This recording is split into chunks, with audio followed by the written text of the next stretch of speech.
From my grandfather Verus I learned good morals and the government of my temper. 2. From the reputation and remembrance of my father, modesty and a manly character. 3. From my mother, piety and beneficence and abstinence, not only from evil deeds, but even from evil thoughts, and further simplicity in my way of living, far removed from the habits of the rich. 4. From my great-grandfather, not to have frequented public schools, and to have had good teachers at home, and to know that on such things a man should spend liberally. 5. From my governor, to be neither of the green nor of the blue party at the games and the circus, nor a partisan either of the Parmularius or the Scutarius at the gladiators' fights. From him too I learned endurance of labour, and to want little, and to work with my own hands, and not to meddle with other people's affairs, and not to be ready to listen to slander. 6.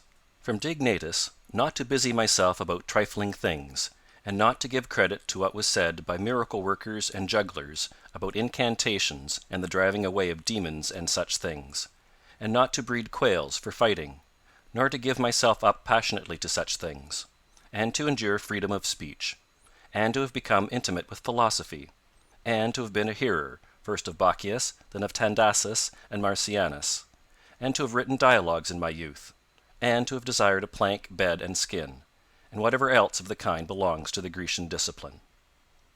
From Rusticus I received the impression that my character required improvement and discipline, and from him I learned not to be led astray to sophistic emulation, nor to writing on speculative matters, nor to delivering little hortatory orations, nor to showing myself off as a man who practises much discipline, or does benevolent acts in order to make a display, and to abstain from rhetoric, and poetry, and fine writing, and not to walk about in the house in my outdoor dress, nor to do other things of the kind, and to write my letters with simplicity, like the letter which Rusticus wrote from Sinuessa to my mother, and with respect to those who have offended me by words, or done me wrong, to be easily disposed to be pacified and reconciled, as soon as they have shown a readiness to be reconciled, and to read carefully, and not to be satisfied with a superficial understanding of a book, nor hastily to give my assent to those who talk overmuch. And I am indebted to him for being acquainted with the discourses of Epictetus, which he communicated to me out of his own collection. 8. From Apollonius I learned freedom of will and undeviating steadiness of purpose, and to look to nothing else, not even for a moment, except to reason, and to be always the same in sharp pains, on the occasion of the loss of a child, and in long illness, and to see clearly in a living example that the same man can be both most resolute and yielding, and not peevish in giving his instruction, and to have had before my eyes a man who clearly considered his experience and his skill in expounding philosophical principles as the smallest of his merits. And from him I learned how to receive from friends what are esteemed favours, without being either humbled by them or letting them pass unnoticed. From Sextus a benevolent disposition, and the example of a family governed in a fatherly manner, and the idea of living conformably to nature, and gravity without affectation, and to look carefully after the interests of friends, and to tolerate ignorant persons, and those who form opinions without consideration. He had the power of readily accommodating himself to all, so that intercourse with him was more agreeable than any flattery, and at the same time he was most highly venerated by those who associated with him, and he had the faculty both of discovering and ordering, in an intelligent and methodical way, the principles necessary for life, and he never showed anger or any other passion, but was entirely free from passion, and also most affectionate, and he could express approbation without noisy display, and he possessed much knowledge without ostentation. 10. From Alexander, the grammarian, to refrain from fault-finding, and not in a reproachful way to chide those who uttered any barbarous, or solecistic, or strange-sounding expression, but dexterously to introduce the very expression which ought to have been used, and in the way of answer or giving confirmation, or joining in an enquiry about the thing itself, not about the word, or by some other fit suggestion. 11. From Fronto the first I learned to observe what envy and duplicity and hypocrisy are in a tyrant, and that generally those among us who are called patricians are rather deficient in paternal affection. 12. From Alexander the Platonic, not frequently nor without necessity to say to any one, or to write in a letter, that I have no leisure, nor continually to excuse the neglect of duties required by our relation to those with whom we live, by alleging urgent occupations. 13. From Catullus, not to be indifferent when a friend finds fault, even if he should find fault without reason, but to try to restore him to his usual disposition. And to be ready to speak well of teachers, as it is reported of Domitius and Athenodotus, and to love my children truly. 14. From my brother Severus, to love my kin, and to love truth, and to love justice. And through him I learned to know Thrasea, Helvidius, Cato, Dion, Brutus.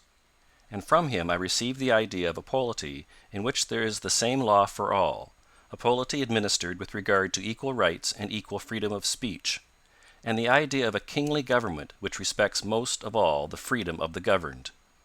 I learned from him also consistency and undeviating steadiness in my regard for philosophy, and a disposition to do good, and to give to others readily, and to cherish good hopes, and to believe that I am loved by my friends. And in him I observed no concealment of his opinions with respect to those whom he condemned, and that his friends had no need to conjecture what he wished or did not wish, but it was quite plain. 15.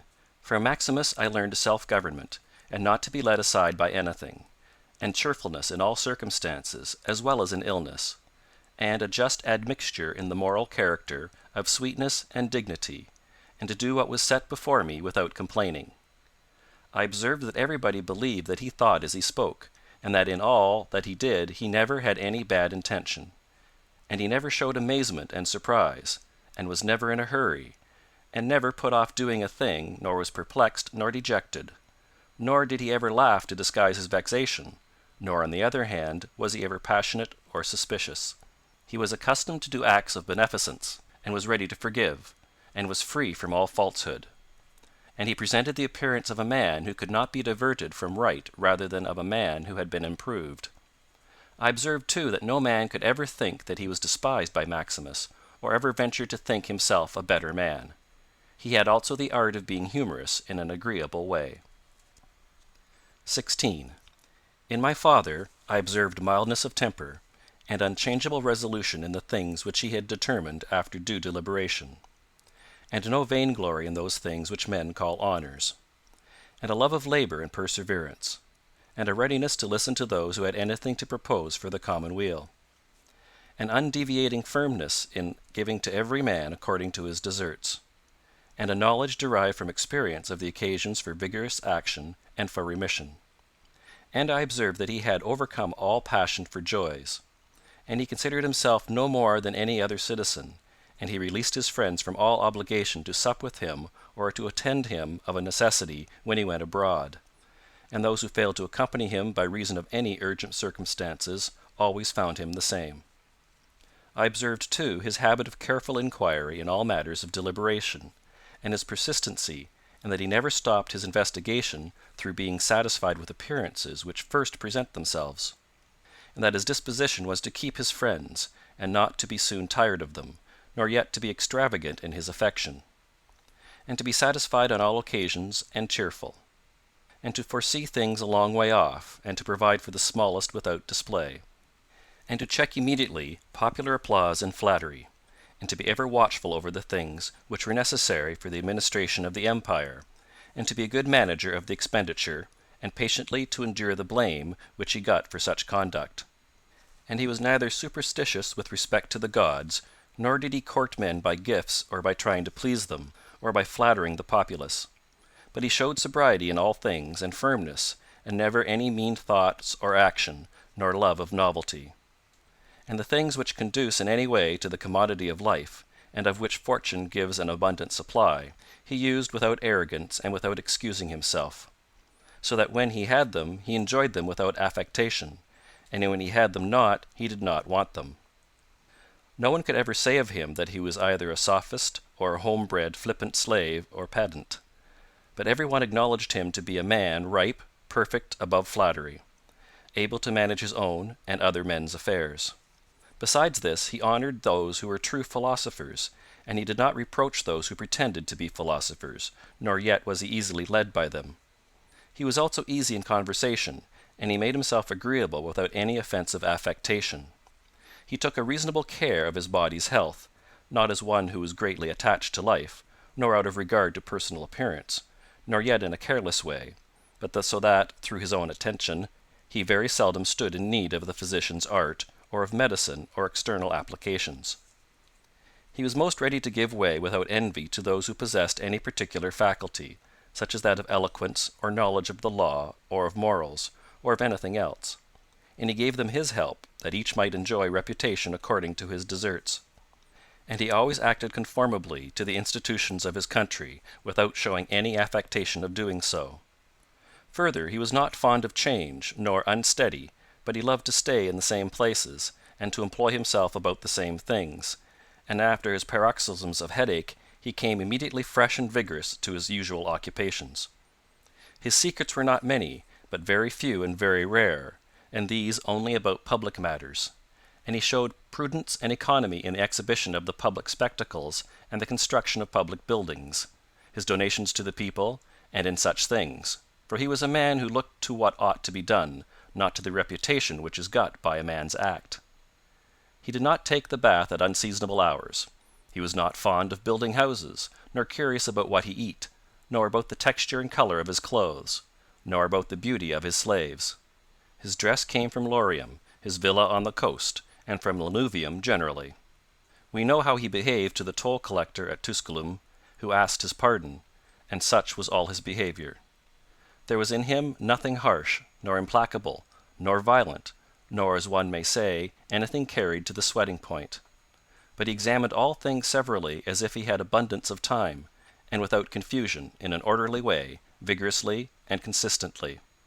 And that might be applied to him which is recorded of Socrates, that he was able both to abstain from and to enjoy those things which many are too weak to abstain from, and cannot enjoy without excess.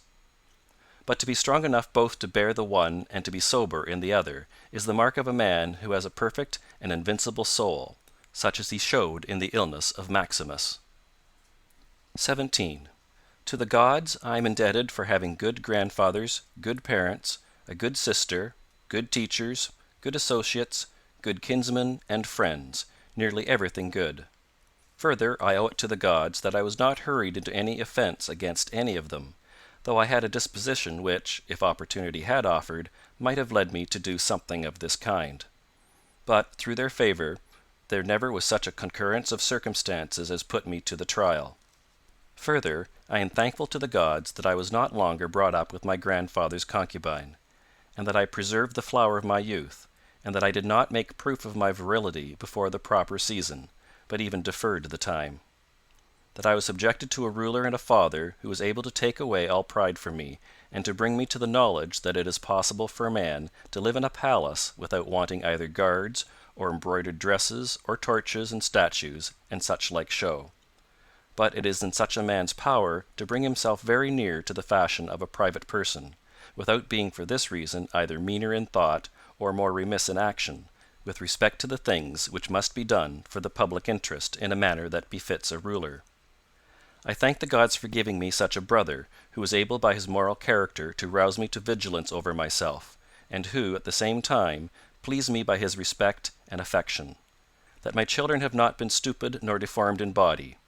That I did not make more proficiency in rhetoric, poetry, and the other studies in which I should perhaps have been completely engaged, if I had seen that I was making progress in them. That I made haste to place those who brought me up in the station of honour which they seemed to desire, without putting them off with hope of my doing it some time after, because they were then still young. That I knew Apollonius, Rusticus, Maximus. That I received clear and frequent impressions about living according to nature, and what kind of a life that is, so that, so far as depended on the gods, and their gifts and help, and inspirations, nothing hindered me from forthwith living according to nature, though I still fall short of it through my own fault, and through not observing the admonitions of the gods, and I may almost say their direct instructions. That my body is held out so long in such a kind of life. That I never touched either Benedicta or Theodotus, and that, after having fallen into amatory passions, I was cured.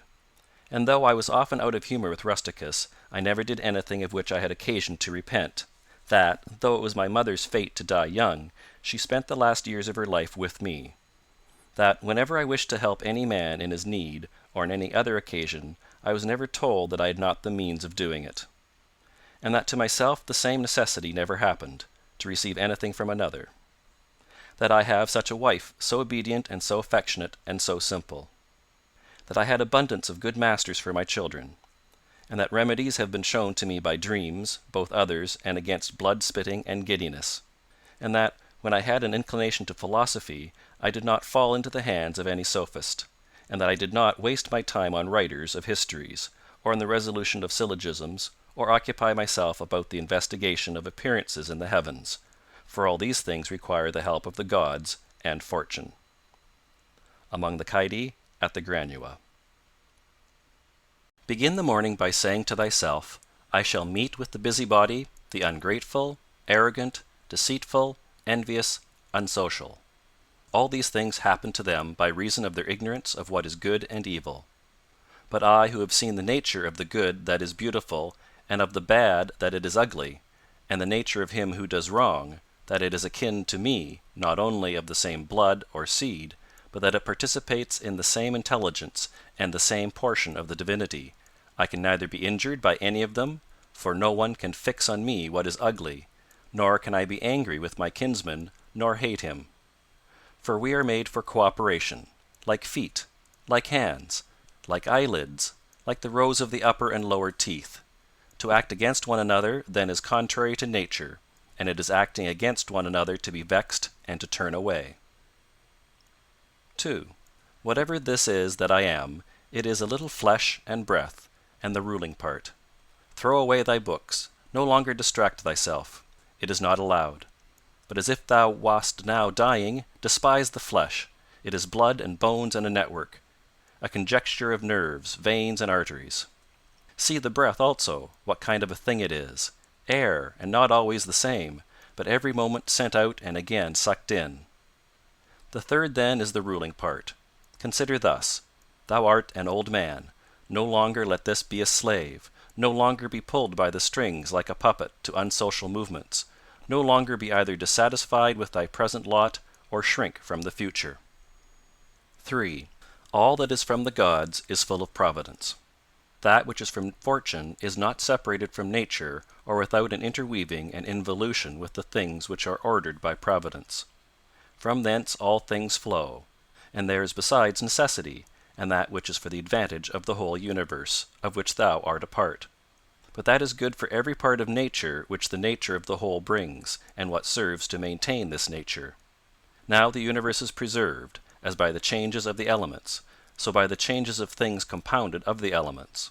Let these principles be enough for thee; let them always be fixed opinions. But cast away the thirst after books, that thou mayest not die murmuring, but cheerfully, truly, and from thy heart thankful to the gods.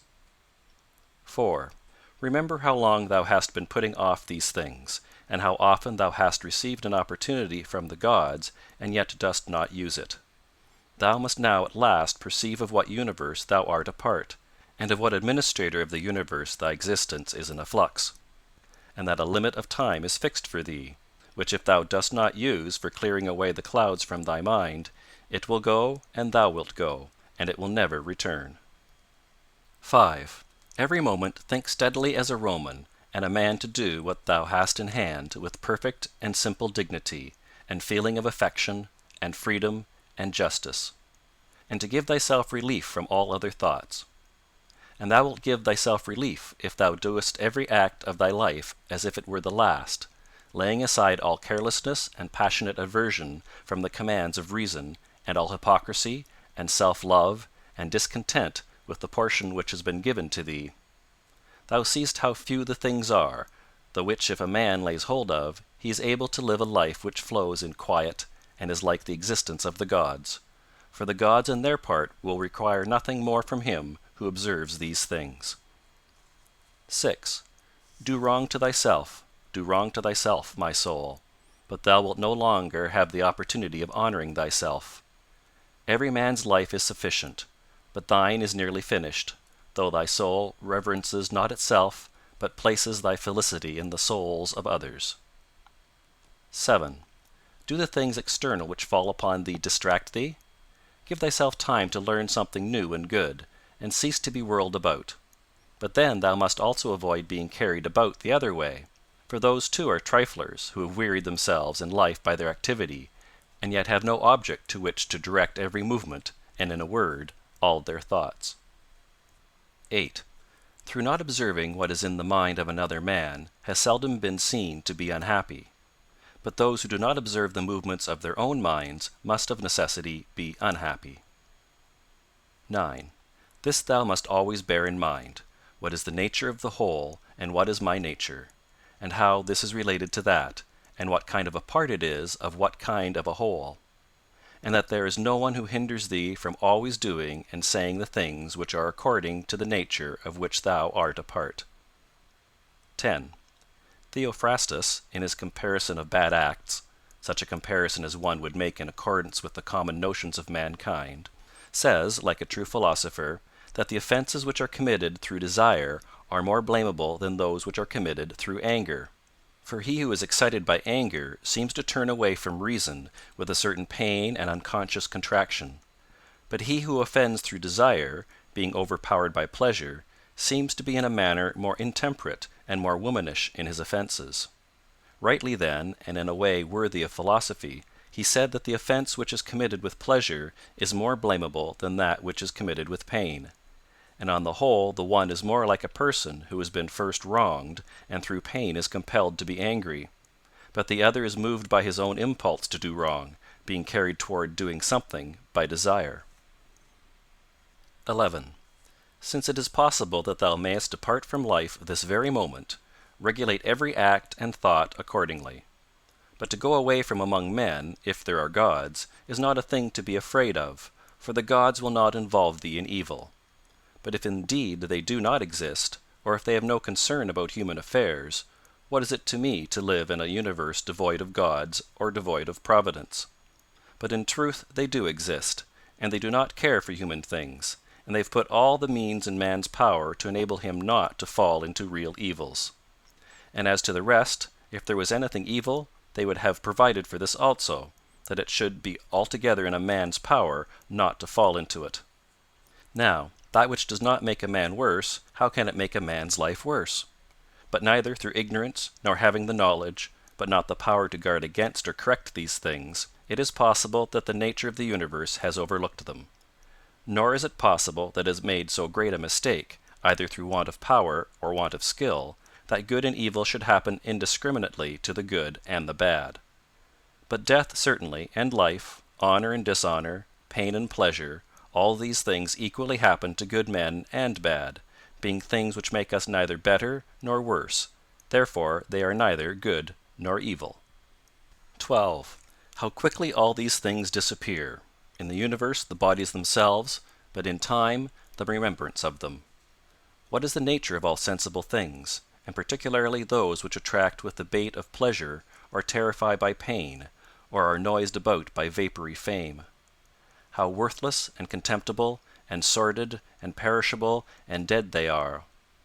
All this it is the part of the intellectual faculty to observe.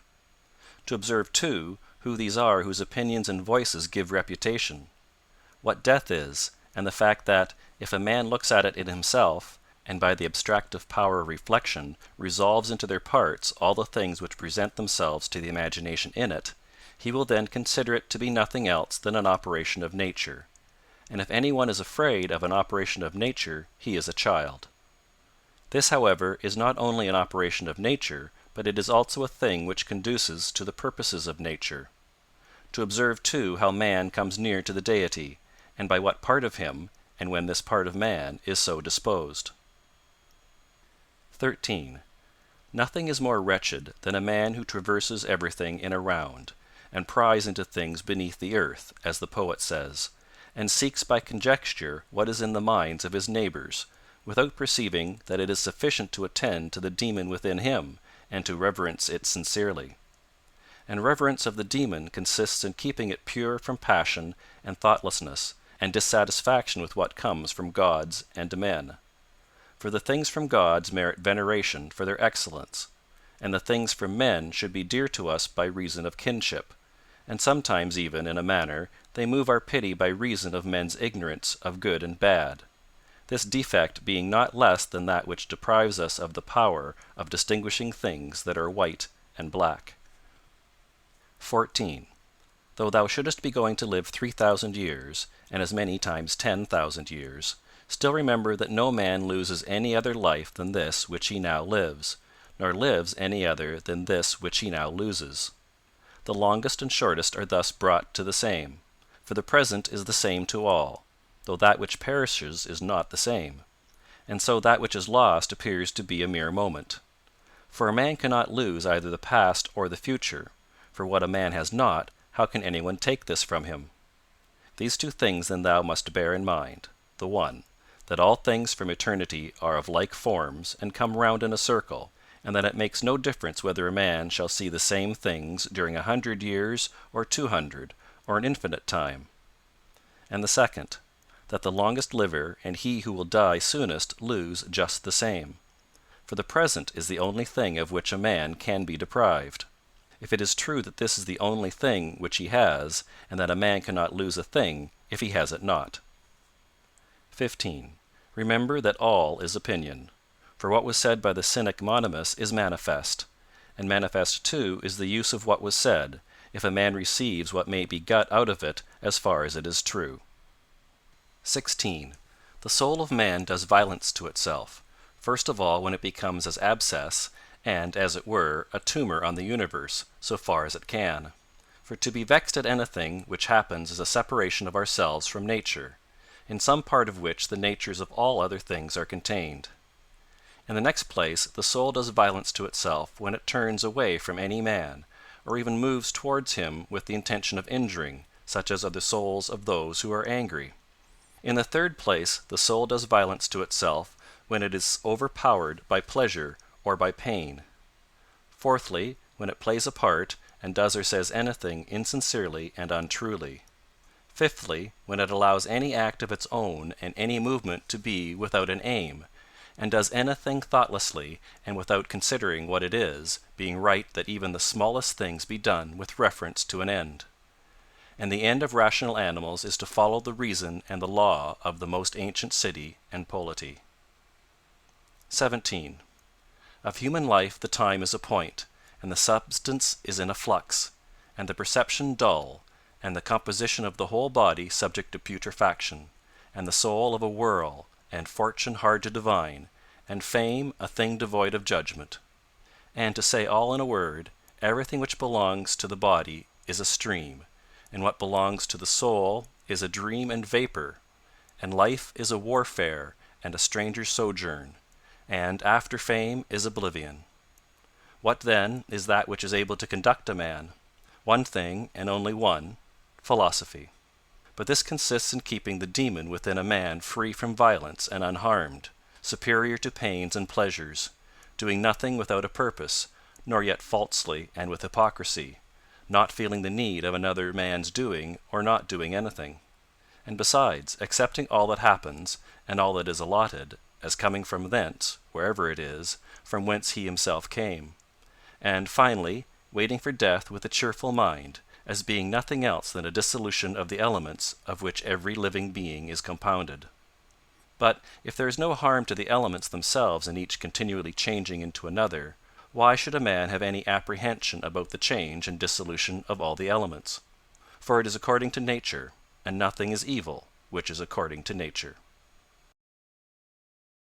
We ought to consider not only that our life is daily wasting away, and a smaller part of it is left, but another thing also must be taken into the account, that if a man should live longer, it is quite uncertain whether the understanding will still continue sufficient for the comprehension of things, and retain the power of contemplation which strives to acquire the knowledge of the divine and the human.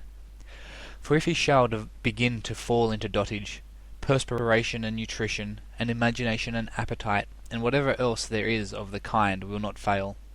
But the power of making use of ourselves, and filling up the measure of our duty, and clearly separating all appearances, and considering whether a man should now depart from life, and whatever else of the kind absolutely requires a disciplined reason, all this is already extinguished. We must make haste then, not only because we are daily nearer to death, but also because the conception of things and the understanding of them cease first. 2. We ought to observe also that even the things which follow after the things which are produced according to nature contain something pleasing and attractive. For instance, when bread is baked, some parts are split at the surface, and these parts which thus open and have a certain fashion contrary to the purpose of the baker's art are beautiful in a manner, and in a peculiar way excite a desire for eating. And again figs, when they are quite ripe, gape open, and in the ripe olives the very circumstance of their being near to rottenness adds a peculiar beauty to the fruit. And the ears of corn bending down, and the lion's eyebrows, and the foam which flows from the mouth of wild boars, and many other things, though they are far from being beautiful, if a man should examine them severally, still, because they are consequent upon the things which are formed by nature, help to adorn them, and they please the mind, so that if a man should have a feeling and a deeper insight with respect to the things which are produced in the universe, there is hardly one of those which follow by way of consequence which will not seem to him to be in a manner disposed so as to give pleasure. And so he will see even the real gaping jaws of wild beasts with no less pleasure than those which painters and sculptors show by imitation, and in an old woman and an old man he will be able to see a certain maturity and comeliness, and the attractive loveliness of young persons he will be able to look on with chaste eyes, and many such things will present themselves, not pleasing to every man, but to him only who has become truly familiar with nature and her works. 3. Hippocrates, after curing many diseases, himself fell sick and died. The Chaldai foretold the deaths of many, and then fate caught them too. Alexander and Pompeius and Caius Caesar, after so often completely destroying whole cities, and in battle cutting to pieces many tens of thousands of cavalry and infantry, themselves too at last departed from life. Heraclitus, after so many speculations on the conflagration of the universe, was filled with water internally, and died smeared all over with mud. And lice destroyed Democritus, and other lice killed Socrates. What means all this? Thou hast embarked, thou hast made the voyage, thou art come to shore, get out. If indeed to another life there is no want of gods, not even there, but it to state without sensation, thou wilt cease to be held by pains and pleasures, and to be a slave to the vessel which is as much inferior as that which serves it is superior. For the one is intelligence and deity, the other is earth and corruption. 4. Do not waste the remainder of thy life in thoughts about others, when thou dost not refer thy thoughts to some object of common utility, for thou losest the opportunity of doing something else when thou hast such thoughts as these. What is such a person doing, and why, and what is he saying, and what is he thinking of, and what is he contriving, and whatever else of the kind makes us wander away from the observation of our own ruling power. We ought then to check in the series of our thoughts everything that is without a purpose and useless, but most of all the over-curious feeling and the malignant, and a man should use himself to think of those things only about which, if one should suddenly ask, "What hast thou now in thy thoughts?" with perfect openness thou mightest immediately answer, "This or that," so that from thy words it should be plain that everything in thee is simple and benevolent, and such as befits a social animal, one that cares not for thoughts about pleasure or sensual enjoyments at all, nor has any rivalry or envy and suspicion, or anything else for which thou wouldst blush if thou shouldst say that thou hadst it in thy mind. For the man who is such, and no longer delays being among the number of the best, is like a priest and minister of the gods, using too the deity which is planted within him, which makes the man uncontaminated by pleasure, unharmed by any pain, untouched by any insult, feeling no wrong, a fighter in the noblest fight, one who cannot be overpowered by any passion, dyed deep with justice, accepting with all his soul everything which happens and is assigned to him as his position, and not even, nor yet without great necessity and for the general interest, imagining what another says or does or thinks. for it is only what belongs to himself that he makes the matter for his activity, and he constantly thinks of that which is allotted to himself out of the sum total of things, and he makes his own act fair, and he is persuaded that his own portion is good. For the lot which is assigned to each man is carried along with him, and carries him along with it. And he remembers also that every rational animal is his kinsman, and that to care for all men is according to man's nature, and a man should hold on to the opinion not of all, but of those only who confessedly live according to nature. But as to those who live not so, he always bears in mind what kind of men they are both at home and from home, both by night and by day, and what they are, and with what men they live an impure life. Accordingly, he does not value at all the praise which comes from such men, since they are not even satisfied with themselves. 5.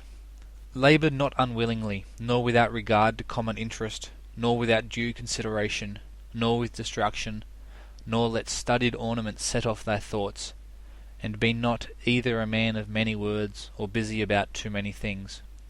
And further, let the deity which is in thee be the guardian of a living being, manly and of ripe age, and engaged in matter political, and a Roman and a ruler who has taken his post like a man waiting for the signal which summons him from life, and ready to go, having need neither of oath nor of any man's testimony. Be cheerful also, and seek not external help, nor the tranquillity which others give. A man must stand erect, not be kept erect by others. 6. If thou findest in human life anything better than justice, truth, temperance, fortitude, and in a word, anything better than thy own mind's self-satisfaction in the things which it enables thee to do according to right reason, and in the condition that is assigned to thee without thy own choice. If, I say, thou seest anything better than this, turn to it with all thy soul, and enjoy that which thou hast found to be the best. But if nothing appears to be better than the deity which is planted in thee, which has subjected to itself all thy appetites, and carefully examines all the impressions, and as Socrates said, has detached itself from the persuasions of sense, and has submitted itself to the gods, and cares for mankind, if thou findest everything else smaller and of less value than this, give place to nothing else. For if thou dost once diverge and incline to it, thou wilt no longer without distraction be able to give the preference to that good thing which is thy proper possession and thy own. For it is not right that anything of any other kind, such as praise from the many, or power, or enjoyment of pleasure, should come into competition with that which is rationally and politically or practically good. All these things, even though they may seem to adapt themselves to the better things, in a small degree, obtain the superiority all at once and carry us away. But do thou, I say, simply and freely choose the better and hold to it. But that which is useful is better. Well then, if it is only useful to thee as a rational being, keep to it. But if it is only useful to thee as an animal, say so, and maintain thy judgment without arrogance. Only take care that thou makest the inquiry by a sure method. 7. Never value anything as profitable to thyself which shall compel thee to break thy promise. To lose thy self-respect, to hate any man, to suspect, to curse, to act the hypocrite, to desire anything which needs walls and curtains. For he who has preferred to everything else his own intelligence and demon and the worship of its excellence, acts no tragic part, does not groan, will not need either solitude or much company. And what is chief of all, he will live without either pursuing or flying from death. But whether for a longer or a shorter time he shall have the soul enclosed in the body, he cares not at all. For even if he must depart immediately, he will go as readily as if he were going to do anything else which can be done with decency and order, taking care of this only all through life, that his thoughts turn not away from anything which belongs to an intelligent animal and a member of a civil community. 8. In the mind of one who is chastened and purified, thou wilt find no corrupt matter, no impurity, nor any sore skinned over. Nor is his life incomplete when fate overtakes him, as one may say of an actor who leaves the stage before ending and finishing the play. Besides, there is in him nothing servile, nor affected, nor too closely bound to other things, nor yet detached from other things. Nothing worthy of blame, nothing which seeks a hiding place. 9. Reverence the faculty which produces opinion. On this faculty it entirely depends whether there shall exist in thy ruling part any opinion inconsistent with nature and the constitution of the rational animal. And this faculty promises freedom from hasty judgment, and friendship towards men, and obedience to the gods. 10.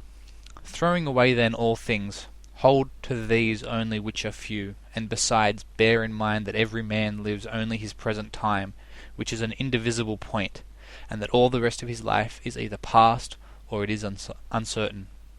Short then is the time which every man lives, and small the nook of the earth where he lives, and short too the longest posthumous fame, and even this only continued by a succession of poor human beings who will very soon die, and who know not even themselves, much less him who died long ago. 11. To the aids which have been mentioned, let this one still be added. Make for thyself a definition or description of the thing which is presented to thee, so as to see distinctly what kind of a thing it is in its substance, in its nudity, in its complete entirety, and tell thyself its proper name, and the names of the things of which it has been compounded, and into which it will be resolved. For nothing is so productive of elevation of mind as to be able to examine methodically and truly every object which is presented to thee in life, and always to look at things so as to see at the same time what kind of universe this is, and what kind of use everything performs in it, and what value everything has with reference to the whole, and what with reference to man, who is a citizen of the highest city, of which all other cities are like families, what each thing is, and of what it is composed, and how long it is the nature of this thing to endure which now makes an impression on me, and what virtue I have need of with respect to it, such as gentleness, manliness, truth, fidelity, simplicity, contentment, and the rest.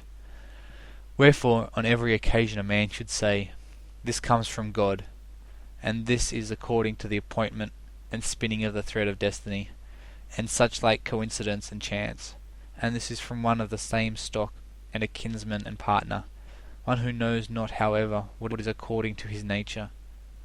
But I know, for this reason, I behave towards him according to the natural law of fellowship, with benevolence and justice.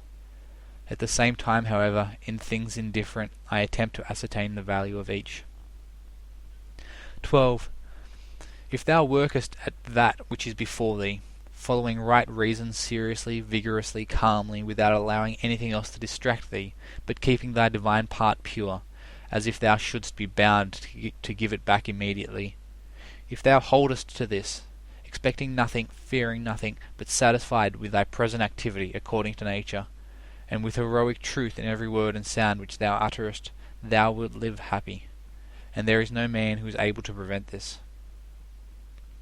13. As physicians have always their instruments and knives ready for cases which suddenly require their skill, so do thou have principles ready for the understanding of things divine and human, and doing everything, even the smallest, with a recollection of the bond which unites the divine and human to one another. For neither wilt thou do anything well which pertains to man without at the same time having a reference to things divine, nor the contrary. 14. No longer wander at hazard, for neither wilt thou read thy own memoirs, nor the acts of the ancient Romans and the Hellenes, and the selections from books which thou wast reserving for thy old age. Hasten then to the end which thou hast before thee, and throwing away idle hopes, come to thy own aid, if thou carest at all for thyself, while it is in thy power. 15. They know not how many things are signified by the words stealing, sowing, buying, keeping quiet, seeing what ought to be done, for this is not affected by the eyes, but by another kind of vision. 16. Body, soul, intelligence. To the body belong sensations, to the soul appetites, to the intelligence principles. To receive the impressions of forms by means of appearances belongs even to animals. To be pulled by the strings of desires belongs both to wild beasts and to men, who have made themselves into women. And to a Phalaris and a Nero, and to have the intelligence that guides to the things which appear suitable belongs also to those who do not believe in the gods, and who betray their country, and do their impure deeds when they have shut the doors. If then everything else is common to all that I have mentioned, there remains that which is peculiar to the good man, to be pleased and content with what happens and with the thread which is spun for him, and not to defile the divinity which is planted in his breast, nor disturb it by a crowd of images, but to preserve it tranquil, following it obediently as a god, neither saying anything contrary to the truth, nor doing anything contrary to justice. And if all men refuse to believe that he lives a simple, modest, and contented life, he is neither angry with any of them, nor does he deviate from the way which leads to the end of life, to which a man ought to come pure, tranquil, ready to depart, and without any compulsion perfectly reconciled to his lot. That which rules within, when it is according to nature, is so affected with respect to the events which happen, that it always easily adapts itself to that which is possible and is presented to it, for it requires no definite material, but it moves towards its purpose, under certain conditions, however, and it makes a material for itself out of that which opposes it, as fire lays hold of what falls into it, but which a small light would have been extinguished. But when the fire is strong, it soon appropriates to itself the matter which is heaped on it, and consumes it, and rises higher by means of this very material. Let no act be done without a purpose, nor otherwise than according to the perfect principles of art. Men seek retreats for themselves, houses in the country, seashores, and the mountains, and thou too art wont to desire such things very much. But this is altogether a mark of the most common sort of men, for it is in thy power whenever thou shalt choose to retire into thyself, for nowhere, either with more quiet or more freedom from trouble, does a man retire than into his own soul, particularly when he has within him such thoughts that by looking into them he is immediately in perfect tranquillity. And I affirm that tranquillity is nothing else than the good ordering of the mind.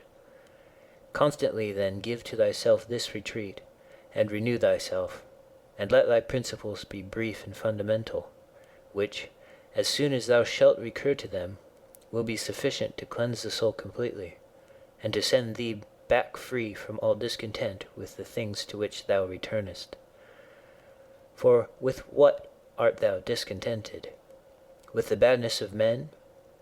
Recall to thy mind this conclusion, that rational animals exist for one another, and that to endure is a part of justice, and that men do wrong involuntarily.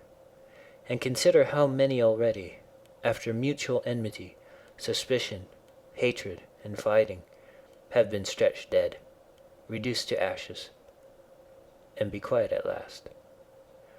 But perhaps thou art dissatisfied with that which is assigned to thee out of the universe. Recall to thy recollection this alternative: either there is providence or atoms, fortuitous concurrence of things. Or remember the arguments by which it has been proved that the world is a kind of political community, and be quiet at last. But perhaps corporeal things will still fasten upon thee. Consider then further that the mind mingles not with the breath, whether moving gently or violently, when it has once drawn itself apart and discovered its own power. And think also of all that thou hast heard and assented to about pain and pleasure, and be quiet at last. But perhaps the desire of the thing called fame will torment thee.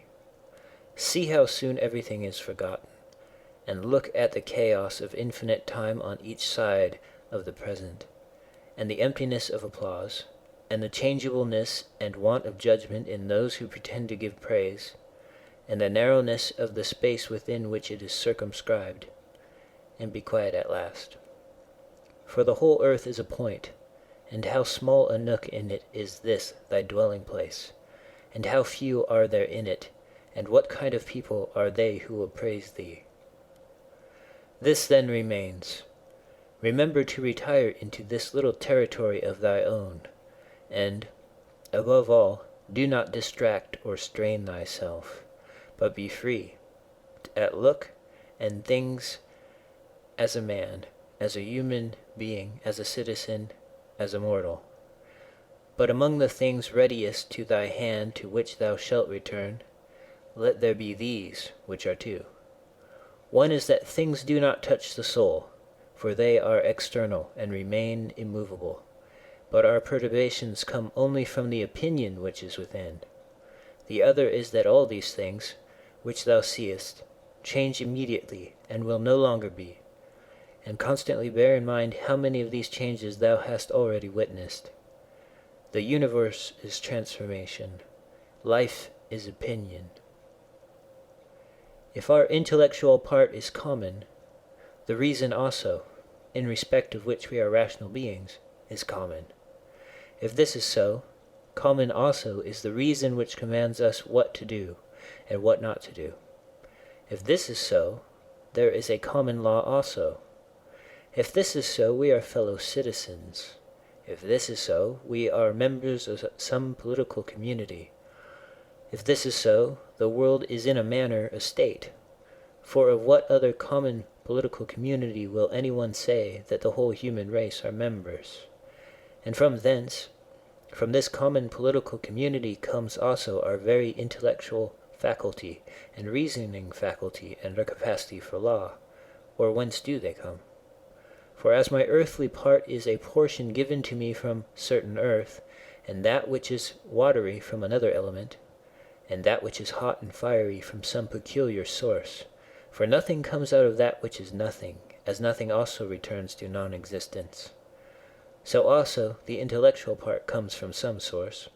Death is such as generation is, a mystery of nature, a composition out of the same elements, and a decomposition into the same, and altogether not a thing of which any man should be ashamed, for it is not contrary to the nature of a reasonable animal, and not contrary to the reason of our constitution. It is natural that these things should be done by such persons. It is a matter of necessity, and if a man will not have it so, he will not allow the fig tree to have juice. But by all means bear this in mind, that within a very short time both thou and he will be dead, and soon not even your names will be left behind. Take away thy opinion, and then there is taken away the complaint, I have been harmed. Take away the complaint, I have been harmed, and the harm is taken away.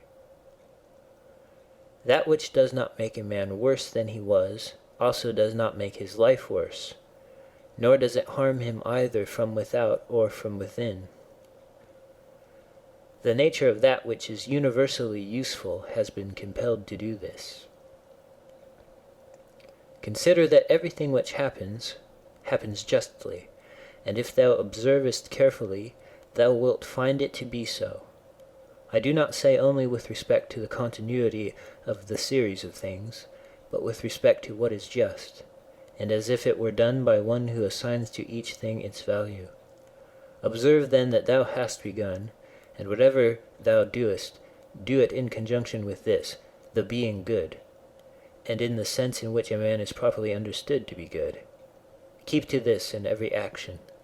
Do not have such an opinion of things as he has who does thee wrong, or such as he wishes thee to have, but look at them as they are in truth. A man should always have these two rules in readiness: the one, to do only whatever the reason of the ruling and legislating faculty may suggest for the use of men; the other, to change thy opinion, if there is anyone at hand who sets thee right and moves thee from any opinion. But this change of opinion must proceed only from a certain persuasion, as of what is just or of common advantage, and the like, not because it appears pleasant or brings reputation. Hast thou reason? I have. Why then dost not thou use it? For if this does its own work, what else dost thou wish? Thou hast existed as a part. Thou shalt disappear in that which produced thee, but rather thou shalt be received back into its seminal principle by transmutation. Many grains of frankincense on the same altar. One falls before, another falls after, but it makes no difference. Within 10 days thou wilt seem a god to those to whom thou art now a beast and an ape, if thou wilt return to thy principles and to worship of reason. Do not act as if thou wert going to live 10,000 years. Death hangs over thee. While thou livest, while it is in thy power, be good. How much trouble he avoids who does not look to see what his neighbor says or does or thinks, but only to what he does himself, that it may be just and pure. Or as Agathon says, look not round at the depraved morals of others, but run straight along the line without deviating from it. He who has a vehement desire for posthumous fame does not consider that every one of those who remember him will himself also die very soon. Then again also they who have succeeded them, until the whole remembrance shall have been extinguished as it is transmitted through men who foolishly admire and perish. Suppose that those who will remember are even immortal, and that the remembrance will be immortal. What then is this to thee? And I say not, what is it to the dead, but what is it to the living? What is praise, except indeed so far as it has a certain utility? For thou now rejectest unseasonably the gift of nature, clinging to something else. Everything which is in any way beautiful is beautiful in itself, and terminates in itself, not having praise as a part of itself.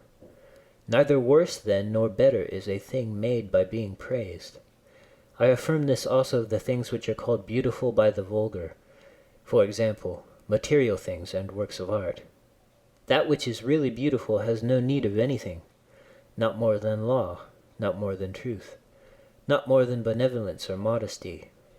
Which of these things is beautiful because it is praised, or spoiled by being blamed?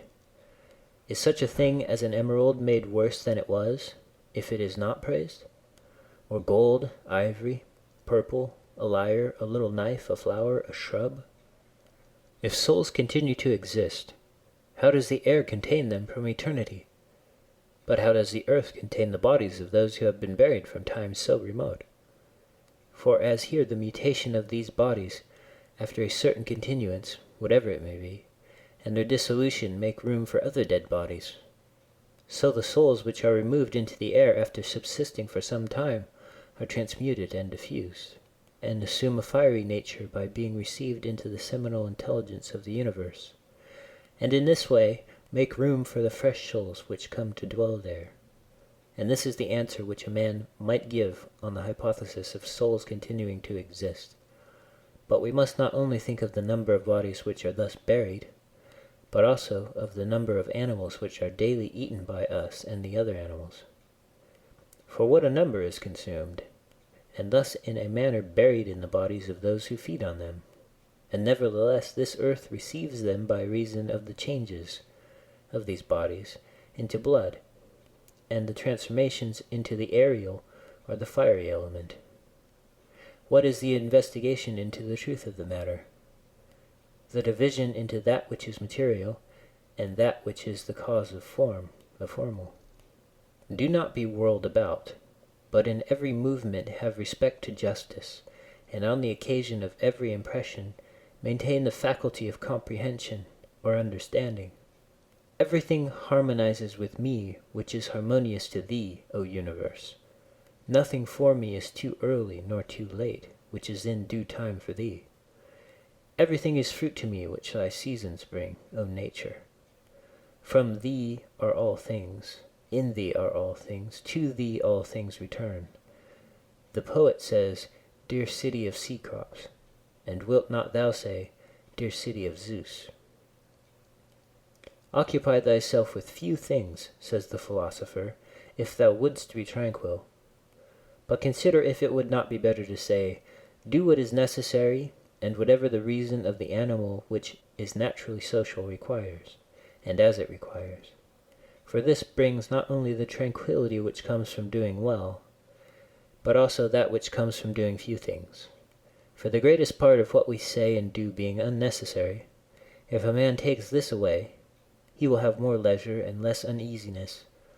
Accordingly, on every occasion a man should ask himself, is this one of the unnecessary things? Now a man should take away not only unnecessary acts, but also unnecessary thoughts, for thus superfluous acts will not follow after. Try how the life of a good man suits thee, the life of him who is satisfied with his portion out of the whole, and satisfied with his own just acts and benevolent disposition. Hast thou seen those things? Look also at these. Do not disturb thyself. Make thyself all simplicity. Does anyone do wrong? It is to himself that he does wrong. Has anything happened to thee? Well, out of the universe from the beginning everything which happens has been apportioned and spun out to thee. In a word, thy life is short. Thou must turn to profit the present by the aid of reason and justice. Be sober in thy relaxation. Either it is a well-arranged universe or a chaos huddled together, but still a universe. But can a certain order subsist in thee and disorder in all? And this, too, when all things are so separated and diffused and sympathetic. A black character, a womanish character, a stubborn character, bestial, childish, animal, stupid, counterfeit, scurrilous, fraudulent, tyrannical. If he is a stranger to the universe who does not know what is in it, no less is he a stranger who does not know what is going on in it. He is a runaway, who flies from social reason. He is blind, who shuts the eyes of the understanding. He is poor, who has need of another, and has not from himself all things which are useful for life. He is an abscess on the universe, who withdraws and separates himself from the reason of our common nature, through being displeased with the things which happen. For the same nature produces this, and has produced thee too. He is a piece rent asunder from the state, who tears his own soul from that of reasonable animals, which is one. The one is a philosopher without a tunic, and the other without a book. Here is another half-naked. Bread I have not, he says, and I abide by reason, and I do not get the means of living out of my learning, and I abide by my reason. Love the art, poor as it may be, which thou hast learned, and be content with it, and pass through the rest of life like one who has entrusted to the gods with his whole soul all that he has, making himself neither the tyrant nor the slave of any man. Consider, for example, the times of Vespasian. Thou wilt see all these things, people marrying, bringing up children, sick, dying, warring, feasting, trafficking, cultivating the ground, flattering, obstinately arrogant, suspecting, plotting, wishing for some to die, grumbling about the present, loving, heaping up treasure, desiring consulship, kingly power. Well, then, that life of these people no longer exists at all. Again, remove to the time of Trajan. Again, all is the same. Their life too is gone. In like manner, view also the other epochs of time and of whole nations, and see how many, after great efforts, soon fell and were resolved into the elements. But chiefly thou shouldst think of those whom thou hast thyself known distracting themselves about idle things, neglecting to do what was in accordance with their proper constitution, and to hold firmly to this, and to be content with it. And herein it is necessary to remember that the attention given to everything has its proper value and proportion. For thus thou wilt not be dissatisfied if thou appliest thyself to smaller matters no further than is fit. The words which were formerly familiar are now antiquated. So also the names of those who were famed of old are now in a manner antiquated. Camillus, Caeso, Valesius, Leonidas, and a little after also Scipio and Cato, then Augustus, then also Hadrianus and Antoninus.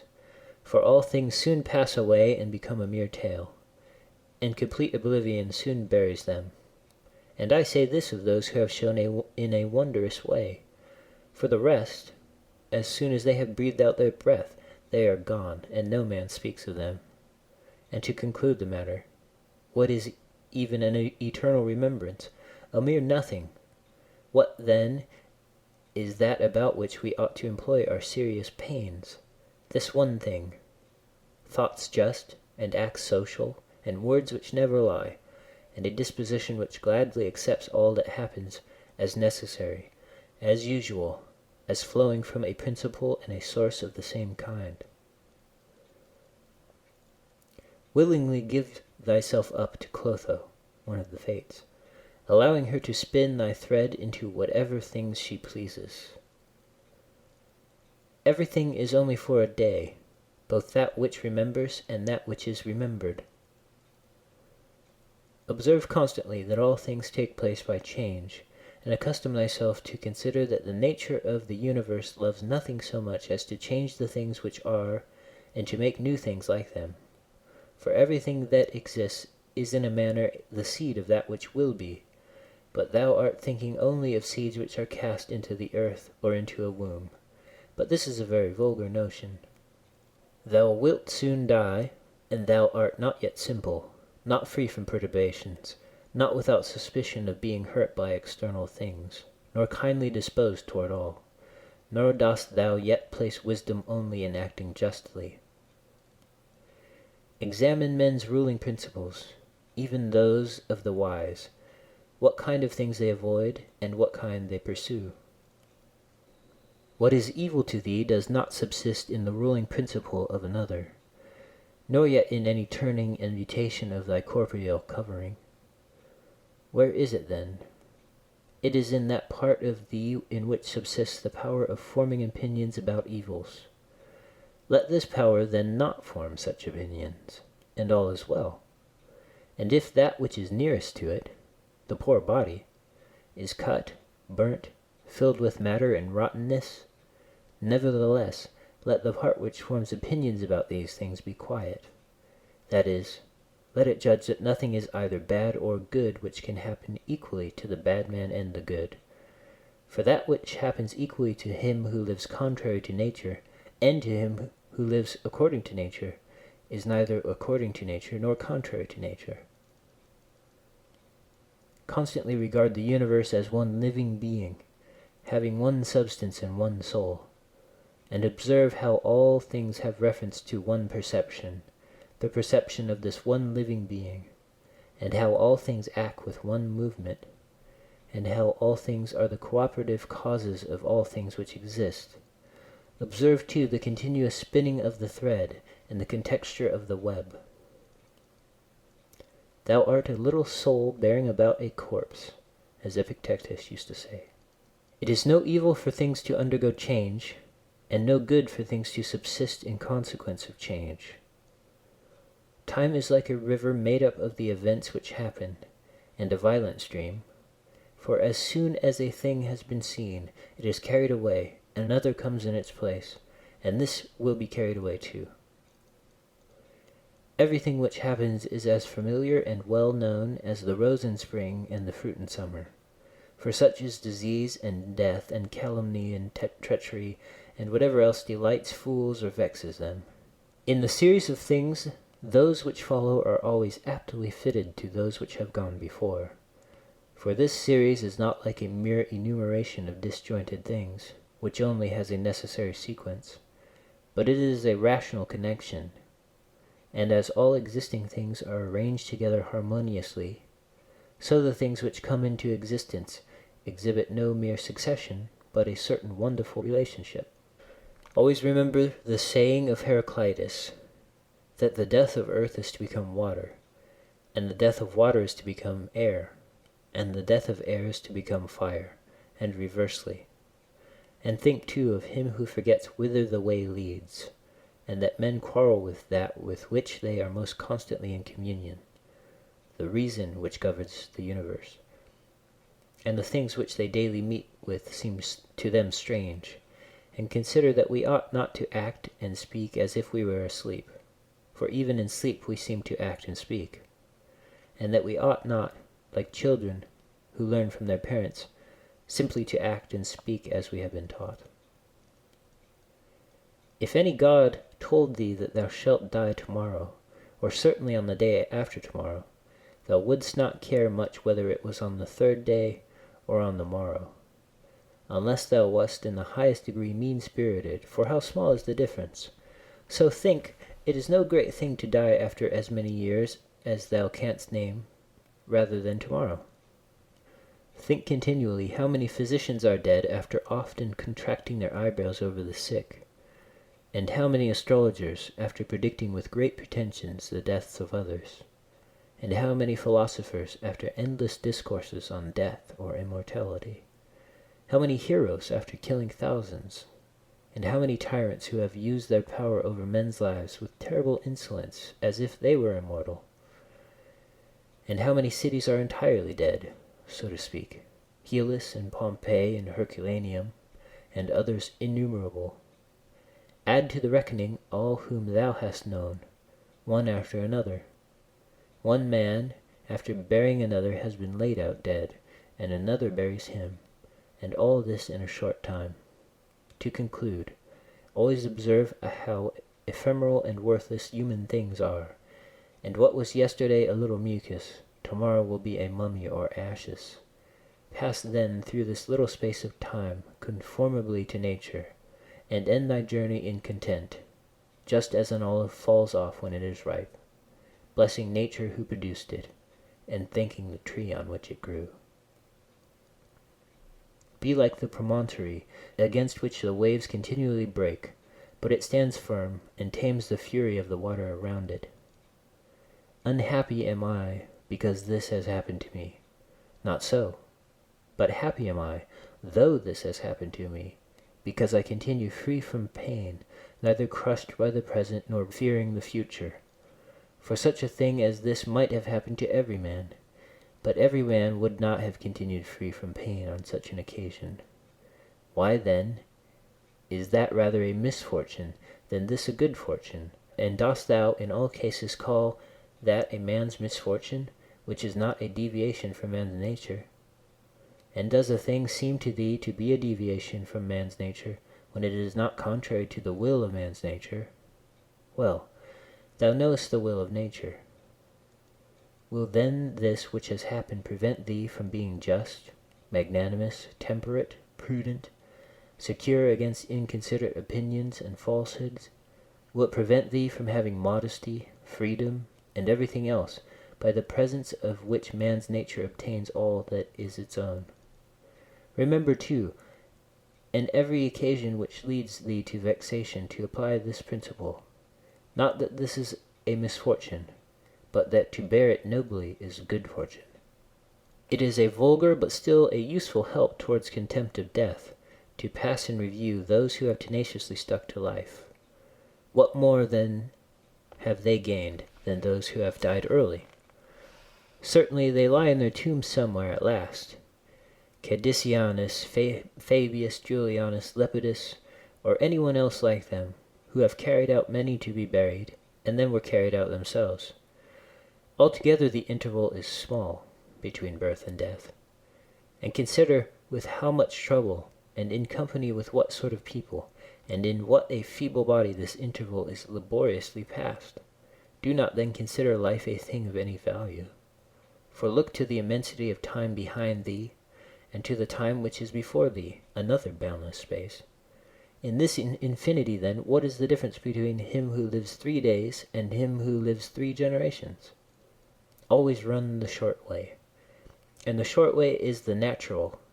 Accordingly say and do everything in conformity with the soundest reason, for such a purpose frees a man from trouble, and warfare, and all artifice, and ostentatious display. The substance of the universe is obedient and compliant, and the reason which governs it has in itself no cause for doing evil, for it has no malice, nor does it do evil to anything, nor is anything harmed by it, but all things are made and perfected according to this reason. Let it make no difference to thee whether thou art cold or warm, if thou art doing thy duty, and whether thou art drowsy or satisfied with sleep, and whether ill-spoken or praised, and whether dying or doing something else, for it is one of the acts of this life, this act by which we die. It is sufficient then in this act also to do well what we have in hand. Look within. Let neither the peculiar quality of anything nor its value escape thee. All existing things soon change, and they will either be reduced to vapor, if indeed all substance is one, or they will be dispersed. The reason which governs knows what its own disposition is, and what it does, and on what material it works. The best way of avenging thyself is not to become like the wrongdoer. Take pleasure in one thing and rest in it, in passing from one social act to another social act, thinking of God. The ruling principle is that which rouses and turns itself, and while it makes itself such as it is, and such as it wills to be, it also makes everything which happens to appear itself to be such as it wills. In conformity to the nature of the universe, every single thing is accomplished. For certainly it is not in conformity to any other nature that each thing is accomplished, either a nature which externally comprehends this, or a nature which is comprehended within this nature, or a nature external and independent of this. The universe is either a confusion and a mutual involution of things, and a dispersion, or it is unity and order and providence. If then it is the former, why do I desire to tarry in a fortuitous combination of things in such a disorder? And why do I care about anything else than how I shall at last become earth? And why am I disturbed? For the dispersion of my elements will happen whatever I do. But if the other supposition is true, I venerate, and I am firm, and I trust in him who governs. When thou hast been compelled by circumstances to be disturbed in a manner, quickly return to thyself, and do not continue out of tune longer than the compulsion lasts, for thou wilt have more mastery over the harmony by continually recurring to it. If thou hadst a stepmother and a mother at the same time, thou wouldst be dutiful to thy stepmother, but thou wouldst constantly return to thy mother. Let the court and philosophy now be to thee stepmother and mother. Return to philosophy frequently, and repose in her, through whom what thou meetest with in the court appears to thee tolerable, and thou appearest tolerable in the court. When we have meat before us, and such eatables, we receive the impression that this is the dead body of a fish, and this is the dead body of a bird or of a pig, and again that this Falernian is only a little grape juice, and this purple robe some sheep's wool dyed with the blood of a shellfish. Such then are these impressions, and they reach the things themselves and penetrate them, and so we see what kind of things they are. Just in the same way ought we to act all through life, and where there are things which appear most worthy of our approbation, we ought to lay them bare, and look at their worthlessness, and strip them of all the words by which they are exalted. For outward show is a wonderful perverter of the reason, and when thou art most sure that thou art employed about things worth thy pains, it is then that it cheats thee most. Consider then what Crates says of Xenocrates himself. Most of the things which the multitude admire are referred to objects of the most general kind, those which are held together by cohesion or natural organization, such as stones, wood, fig trees, vines, olives. But those which are admired by men who are a little more reasonable are referred to the things which are held together by a living principle, as flocks, herds. Those which are admired by men who are still more instructed are the things which are held together by a rational soul, not however a universal soul, but rational, so far as it is a soul skilled in some art, or expert in some other way, or simply rational so far as it possesses a number of slaves. But he who values a rational soul, a soul universal, and fitted for political life, regards nothing else except this, and above all things he keeps his soul in a condition and in an actively conformable to reason and social life, and he cooperates to this end with those who are of the same kind as himself. Some things are hurrying into existence, others are hurrying out of it, and of that which is coming into existence, part is already extinguished. motions and changes are continually renewing the world, such as the uninterrupted course of time is always renewing the infinite duration of ages. In this flowing stream, then, on which there is no abiding, what is there of the things which hurry by on which a man would set a high price? It would be just as if a man should fall in love with one of the sparrows which fly by, but it has already passed out of sight.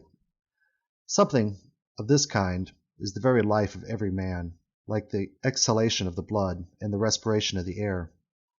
Such as it is to once have drawn in the air and to have given it back, which we do every moment, just the same is it with the whole respiratory power, which thou didst receive at thy birth yesterday, and the day before, to give it back to the elemental from which thou didst first draw it. Neither is transpiration, as in plants, a thing to be valued, nor respiration, as in domesticated animals and wild beasts, nor the receiving of impressions by the appearances of things, nor being moved by desires, as puppets by strings, nor assembling in herds, nor being nourished by food. For this is just like the act of separating and parting with the useless part of the food. What then is worth being valued? To be received with clapping of hands? No. Neither must we value the clapping of tongues, for the praise which comes from the many is the clapping of tongues. Suppose, then, that thou hast given up this worthless thing called fame. What remains that is worth valuing?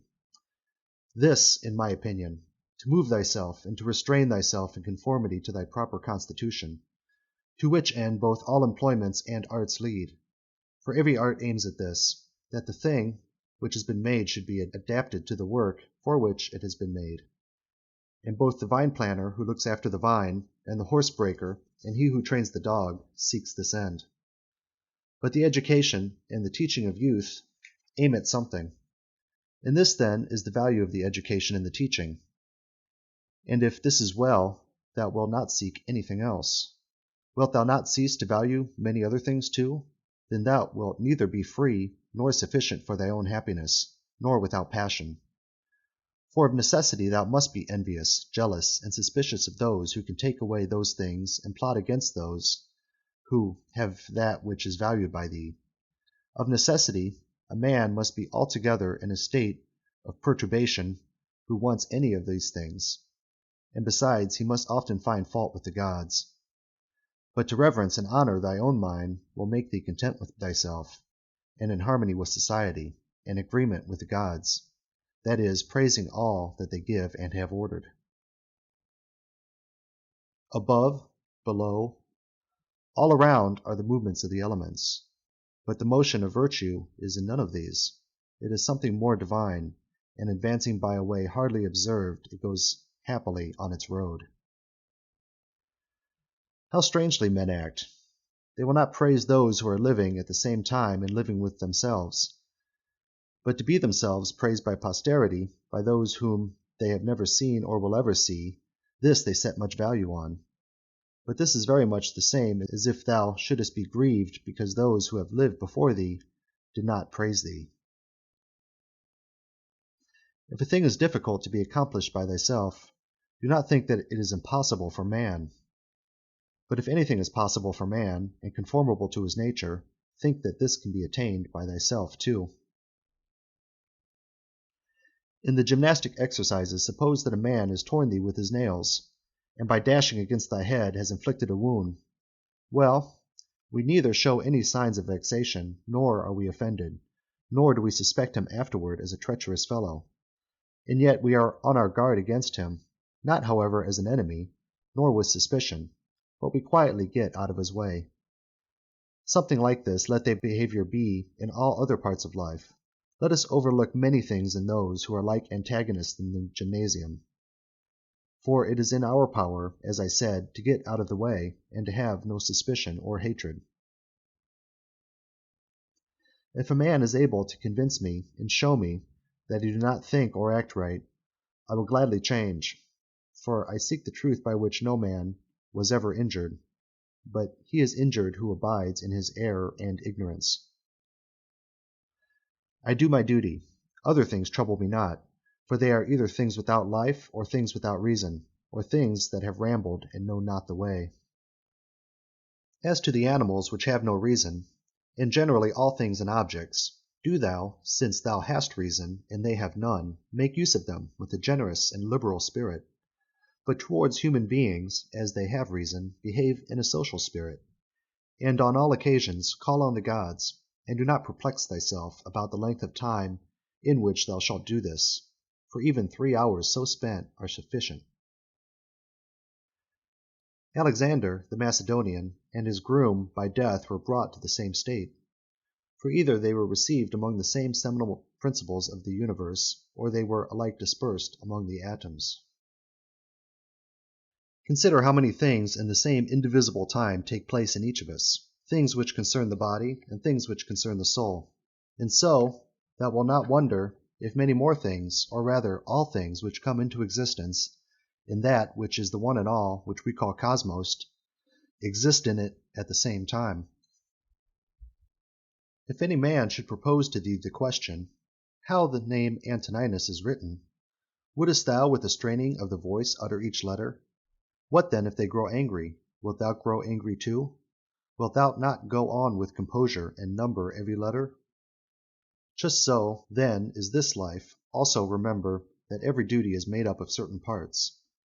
These it is thy duty to observe, and without being disturbed or showing anger towards those who are angry with thee, to go on thy way and finish that which is set before thee. How cruel it is not to allow men to strive after the things which appear to them to be suitable to thy nature and profitable. Yet in a manner thou dost not allow them to do this, when thou art vexed because they do wrong. For they are certainly moved towards the things which they suppose them to be suitable to their nature and profitable to them. But it is not so.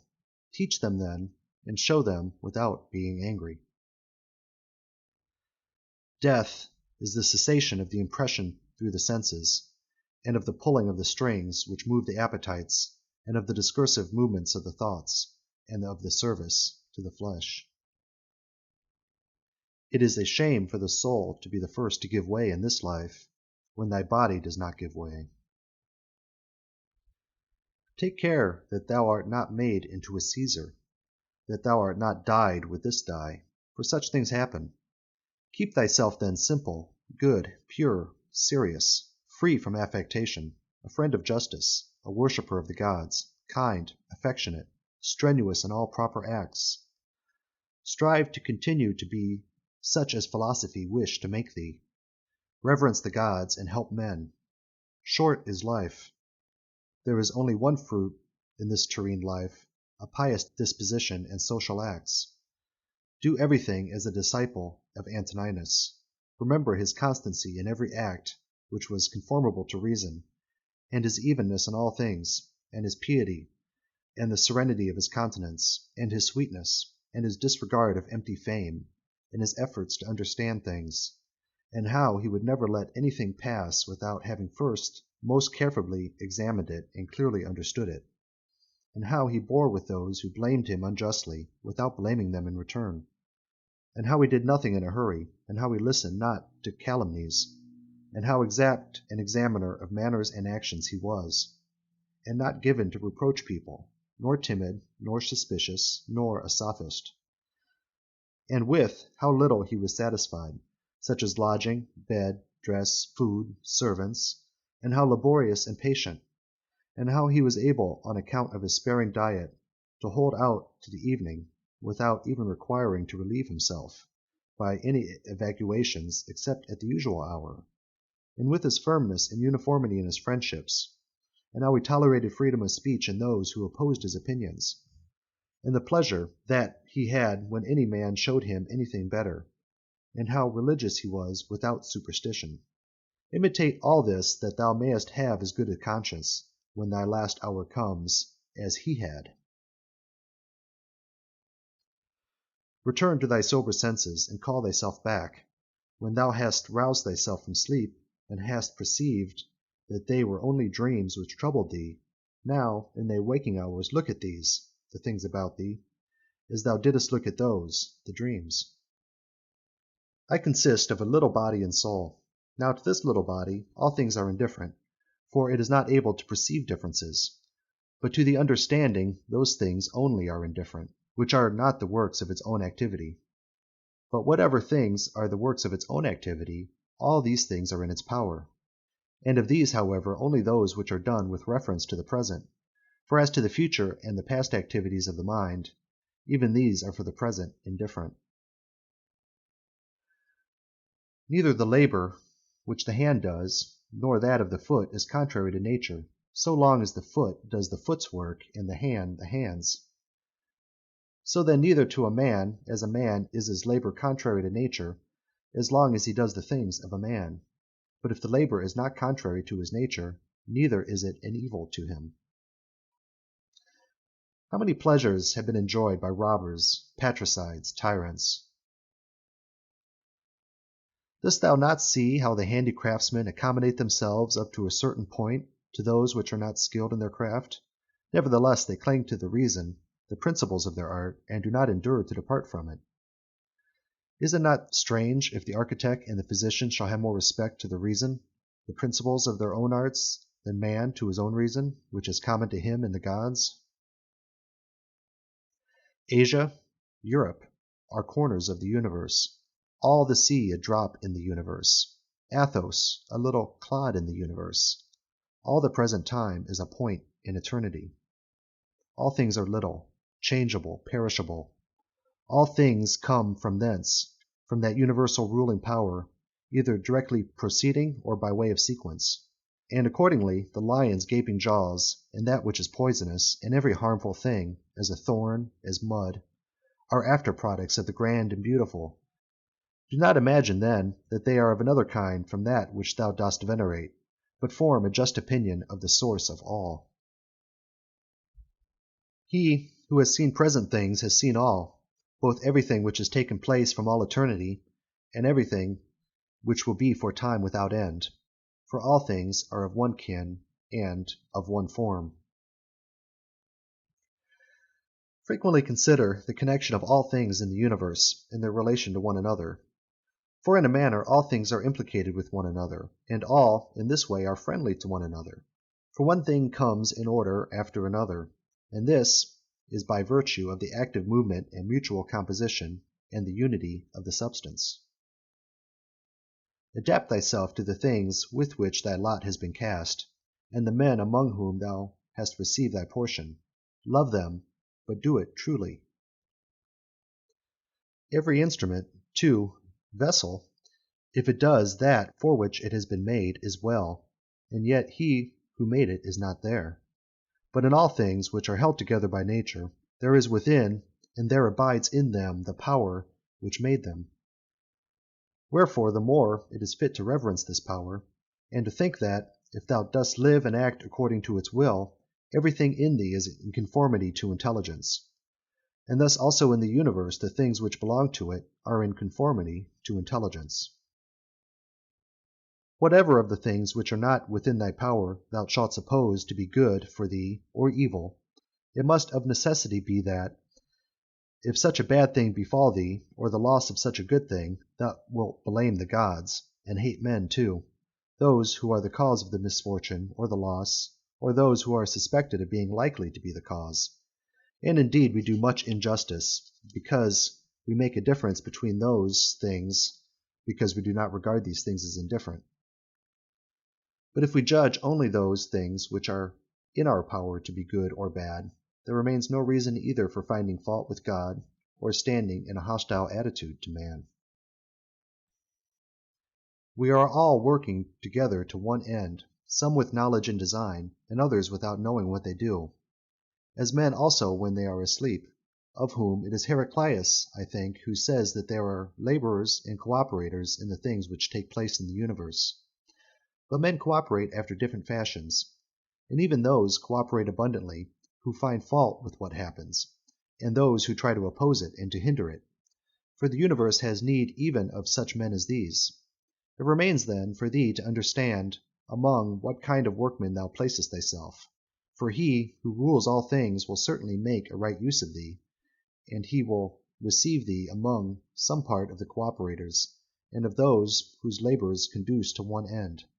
But be not thou such a part as the mean and ridiculous verse in the play, which Chrysippus speaks of. Does the sun undertake to do the work of the rain, or Aesculapius the work of the fruit-bearer? And how is it with respect to each of the stars? Are they not different, and yet they work together to the same end? If the gods have determined about me, and about the things which must happen to me, they have determined well, for it is not easy even to imagine a deity without forethought. And as to doing me harm, why should they have any desire towards that? For what advantage would result to them from this or to the whole, which is the special object of their providence? But if they have not determined about me individually, they have certainly determined about the whole at least, and the things which happen by way of sequence in this general arrangement I ought to accept with pleasure and to be content with them.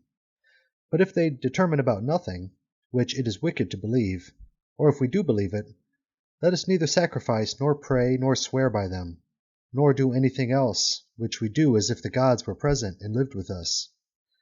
But if, however, the gods determine about none of the things which concern us, I am able to determine about myself, and I can inquire about that which is useful, and that is useful to every man, which is conformable to his own constitution and nature. But my nature is rational and social, and my city and country, as far as I am Antoninus, is Rome, but so far as I am a man, it is the world. The things then which are useful to these cities are alone useful to me. Whatever happens to every man, this is for the interest of the universal. This might be sufficient. But further thou wilt observe this also as a general truth, if thou dost observe that whatever is profitable to any man is profitable also to other men. But let the word profitable be taken here in the common sense, as said of things of the middle kind, neither good nor bad.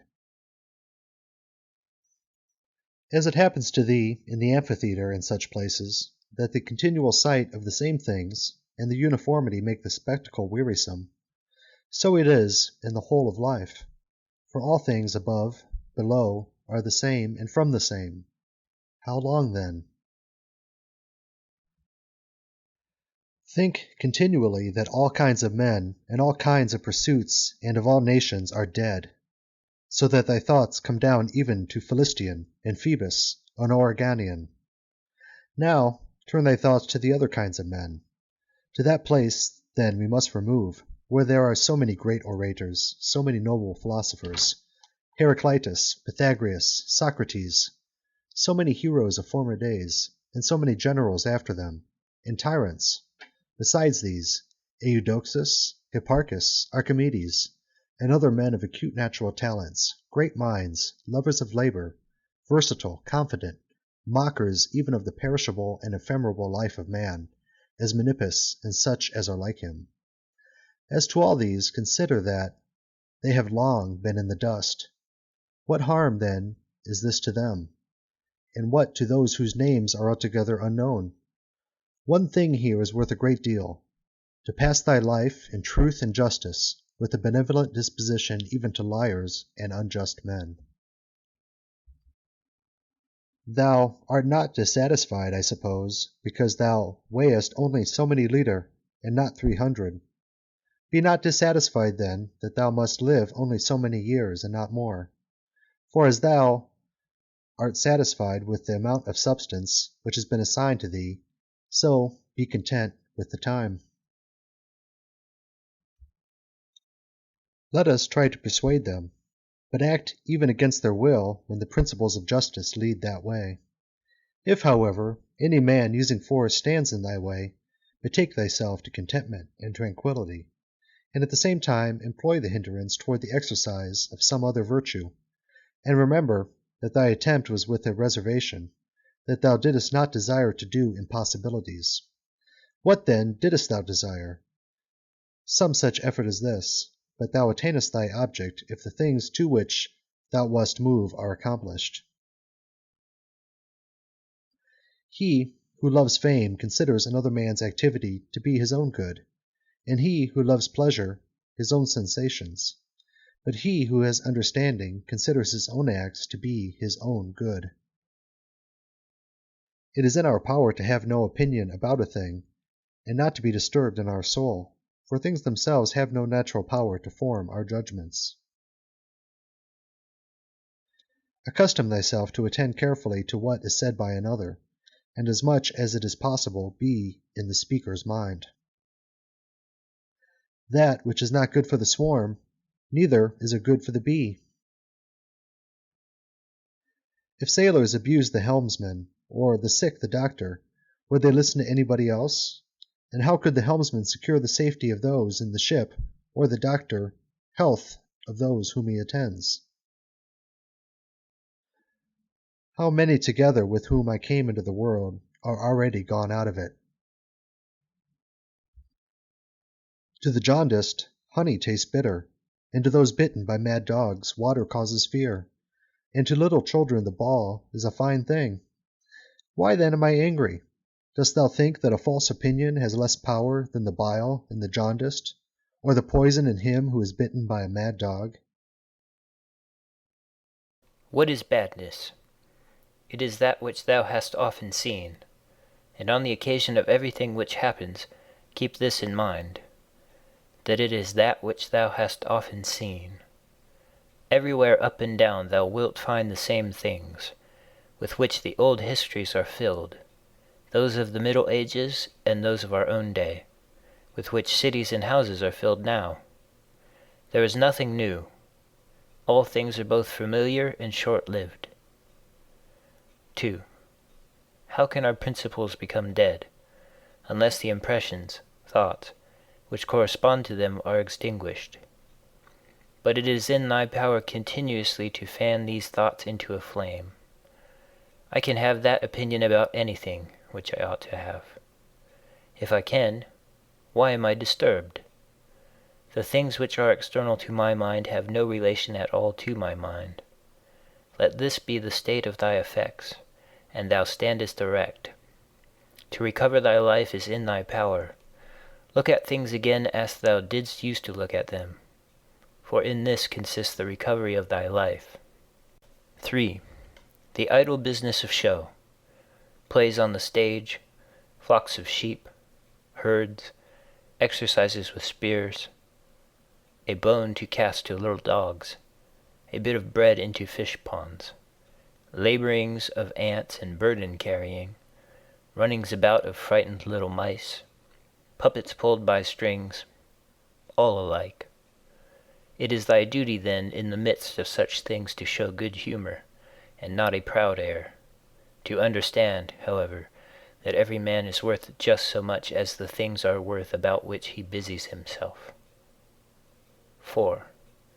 In discourse thou must attend to what is said, and in every movement thou must observe what is doing, and in the one thou shouldst see immediately to what end it refers, but in the other watch carefully what is the thing signified. 5. Is my understanding sufficient for this or not? If it is sufficient, I use it for the work as an instrument given by the universal nature. But if it is not sufficient, then either I retire from the work and give way to him who is able to do it better, unless there be some reason why I ought not to do so, or I do it as well as I can, taking to help me the man who, with the aid of my ruling principle, can do what is now fit and useful for the general good. For whatsoever, either by myself or with another, I can do, ought to be directed to this only, to that which is useful and well suited to society. 6. How many after being celebrated by fame have been given up to oblivion, and how many who have celebrated the fame of others have long been dead? 7. Be not ashamed to be helped, for it is thy business to do thy duty like a soldier in the assault on a town. How then, if being lame thou canst not mount up on the battlements alone, but with the help of another, it is possible. 8. Let not future things disturb thee, for thou wilt come to them, if it shall be necessary, having with thee the same reason which now thou usest for present things. 9. All things are implicated with one another, and the bond is holy. and there is hardly anything unconnected with any other thing. For things have been coordinated, and they combine to form the same universe, order. For there is one universe made up of all things, and one God who pervades all things, and one substance, and one law, one common reason in all intelligent animals, and one truth. If indeed there is also one perfection for all animals, which are of the same stock, and participate in the same reason. 10.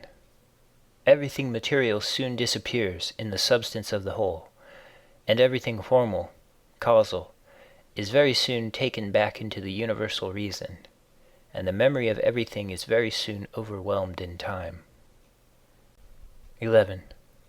To the rational animal, the same act is according to nature and according to reason. 12. Be thou erect, or be made erect. 13.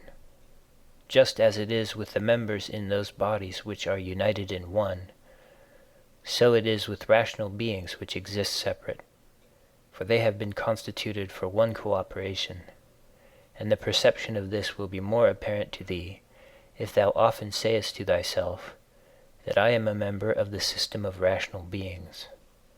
But if thou sayest that thou art a part, thou dost not yet love men from thy heart. Beneficence does not yet delight thee for its own sake. Thou still doest it barely as a thing of propriety, and not yet as doing good to thyself. 14. Let there fall externally what will on the parts which can feel the effects of this fall. For those parts which have felt will complain, if they choose. But I, unless I think that what has happened is an evil, am not injured, and it is in my power not to think so. 15. Whatever anyone does or says, I must be good, just as if the gold, or the emerald, or the purple were always saying this, whatever anyone does or says, I must be emerald, and keep my color. 16. The ruling faculty does not disturb itself. Does not frighten itself or cause itself pain. But if anyone else can frighten or pain it, let him do so. For the faculty itself will not by its own opinion turn into such ways. Let the body itself take care, if it can, that it suffer nothing, and let it speak, if it suffers. But the soul itself, that which is subject to fear, to pain, which has completely the power of forming an opinion about these things, will suffer nothing, for it will never deviate into such a judgment. The leading principle in itself wants nothing, unless it makes a want for itself, and therefore it is both free from perturbation and unimpeded, if it does not disturb and impede itself. 17. Eudaimonia, happiness, is a good demon or a good thing. What then art thou doing here, O imagination? Go away, I entreat thee by the gods, as thou didst come, for I want thee not. But thou art come according to thy old fashion. I am not angry with thee, only go away. 18. Is any man afraid of change? Why, what can take place without change? What then is more pleasing or more suitable to the universal nature? And canst thou take a bath unless the wood undergoes a change? And canst thou be nourished unless the food undergoes a change? And can anything else that is useful be accomplished without change? Dost thou not see then that for thyself also to change is just the same, and equally necessary for the universal nature? 19. Through the universal substance, as through a furious torrent, all bodies are carried, being by their nature united with and cooperating with the whole, as the parts of our body with one another. How many a Chrysippus, how many a Socrates, how many an Epictetus has time already swallowed up? And let the same thought occur to thee with reference to every man and thing. 20. One thing only troubles me, lest I should do something which the constitution of man does not allow, or in the way which it does not allow, or what it does not allow now. 21. Near is thy forgetfulness of all things, and near the forgetfulness of thee by all.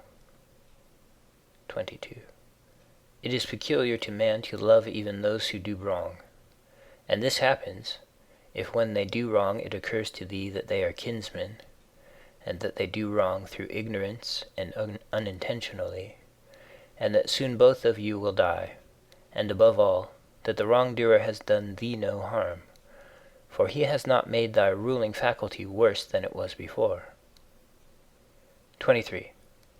The universal nature out of the universal substance, as if it were wax, now molds a horse, and when it has broken this up, it uses the material for a tree, then for a man, then for something else. And each of these things subsists for a very short time. But it is no hardship for the vessel to be broken up, just as there was none in its being fastened together. 24.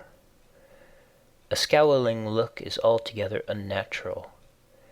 When it is often assumed, the result is that all comeliness dies away, and at last is so completely extinguished that it cannot be again lighted up at all.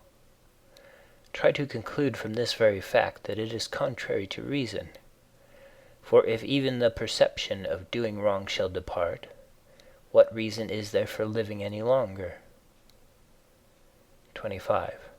Nature which governs the whole will soon change all things which thou seest, and out of their substance will make other things, and again other things from the substance of them, in order that the world may ever be new. 26. When a man has done thee any wrong, immediately consider with what opinion about good or evil he has done wrong. For when thou hast seen this, thou wilt pity him, and wilt neither wonder nor be angry. For either thou thyself thinkest the same thing to be good that he does, or another thing of the same kind. It is thy duty then to pardon him. But if thou dost not think such things to be good or evil, thou wilt more readily be well disposed to him who is in error. 27. Think not so much of what thou hast not, as of what thou hast.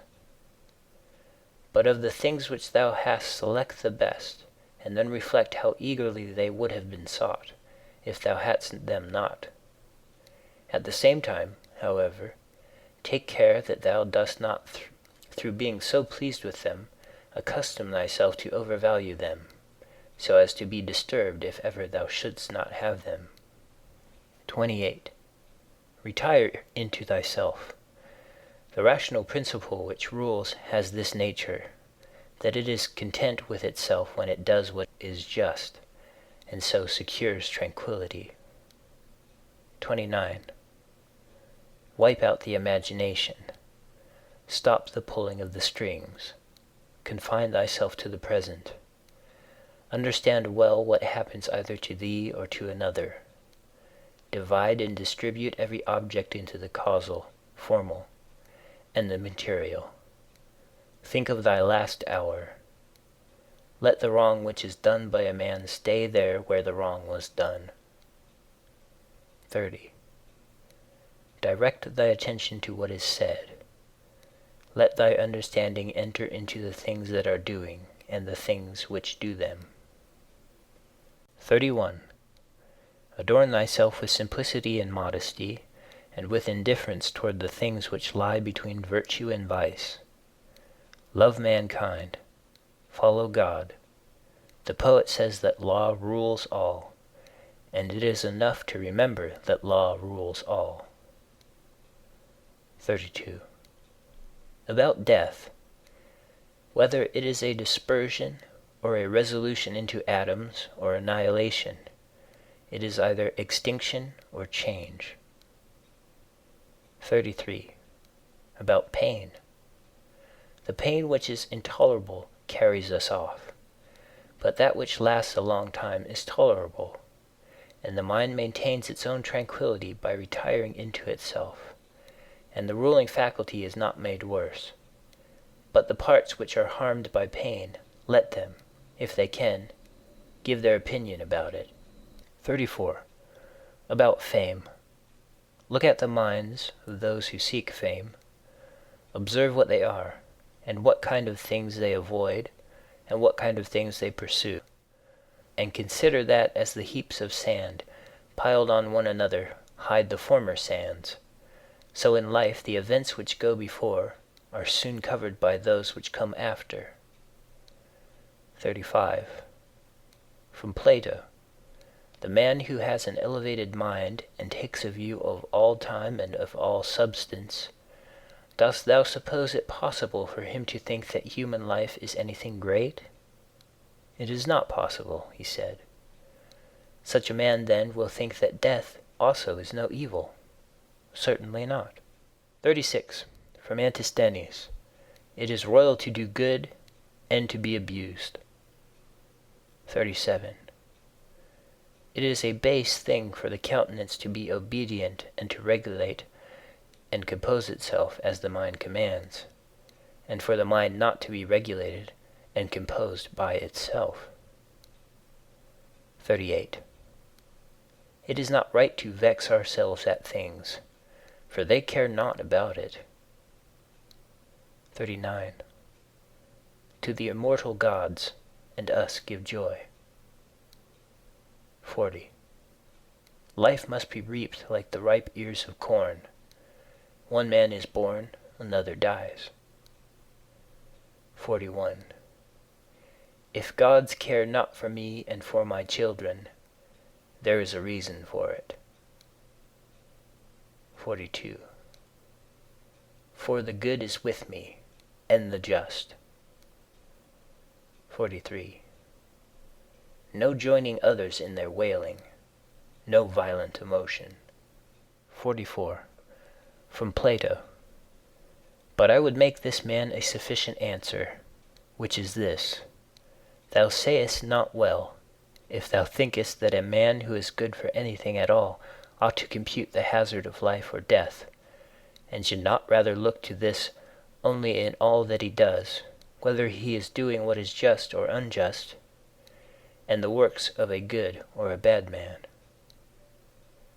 45. For thus it is, men of Athens, in truth, wherever a man has placed himself thinking it the best place for him, or has been placed by a commander, there, in my opinion, he ought to stay, and to abide the hazard, taking nothing into the reckoning, either death or anything else, before the baseness of deserting his post. 46. But, my good friend, reflect whether that which is noble and good is not something different from saving and being saved. For as to a man living such or such a time, at least one who is really a man, consider if this is not a thing to be dismissed from the thoughts, and there must be no love of life. But as to these matters, a man must entrust them to the deity, and believe what the women say, that no man can escape his destiny, the next inquiry being how he may best live the time that he has to live. 47. Look round at the courses of the stars, as if thou wert going along with them, and constantly consider the changes of the elements into one another, for such thoughts purge away the filth of the terrene life. 48. This is a fine saying of Plato, that he who is discoursing about men should look also at earthly things as if he viewed them from some higher place, should look at them in their assemblies, armies, agricultural labors, marriages, treaties, births, deaths, noise of the courts of justice, desert places, various nations of barbarians, feasts, lamentations, markets, a mixture of all things, and an orderly combination of contraries.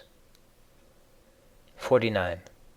Consider the past, such great changes of political supremacies. Thou mayest foresee also the things which will be, for they will certainly be of like form, and it is not possible that they should deviate from the order of the things which take place now.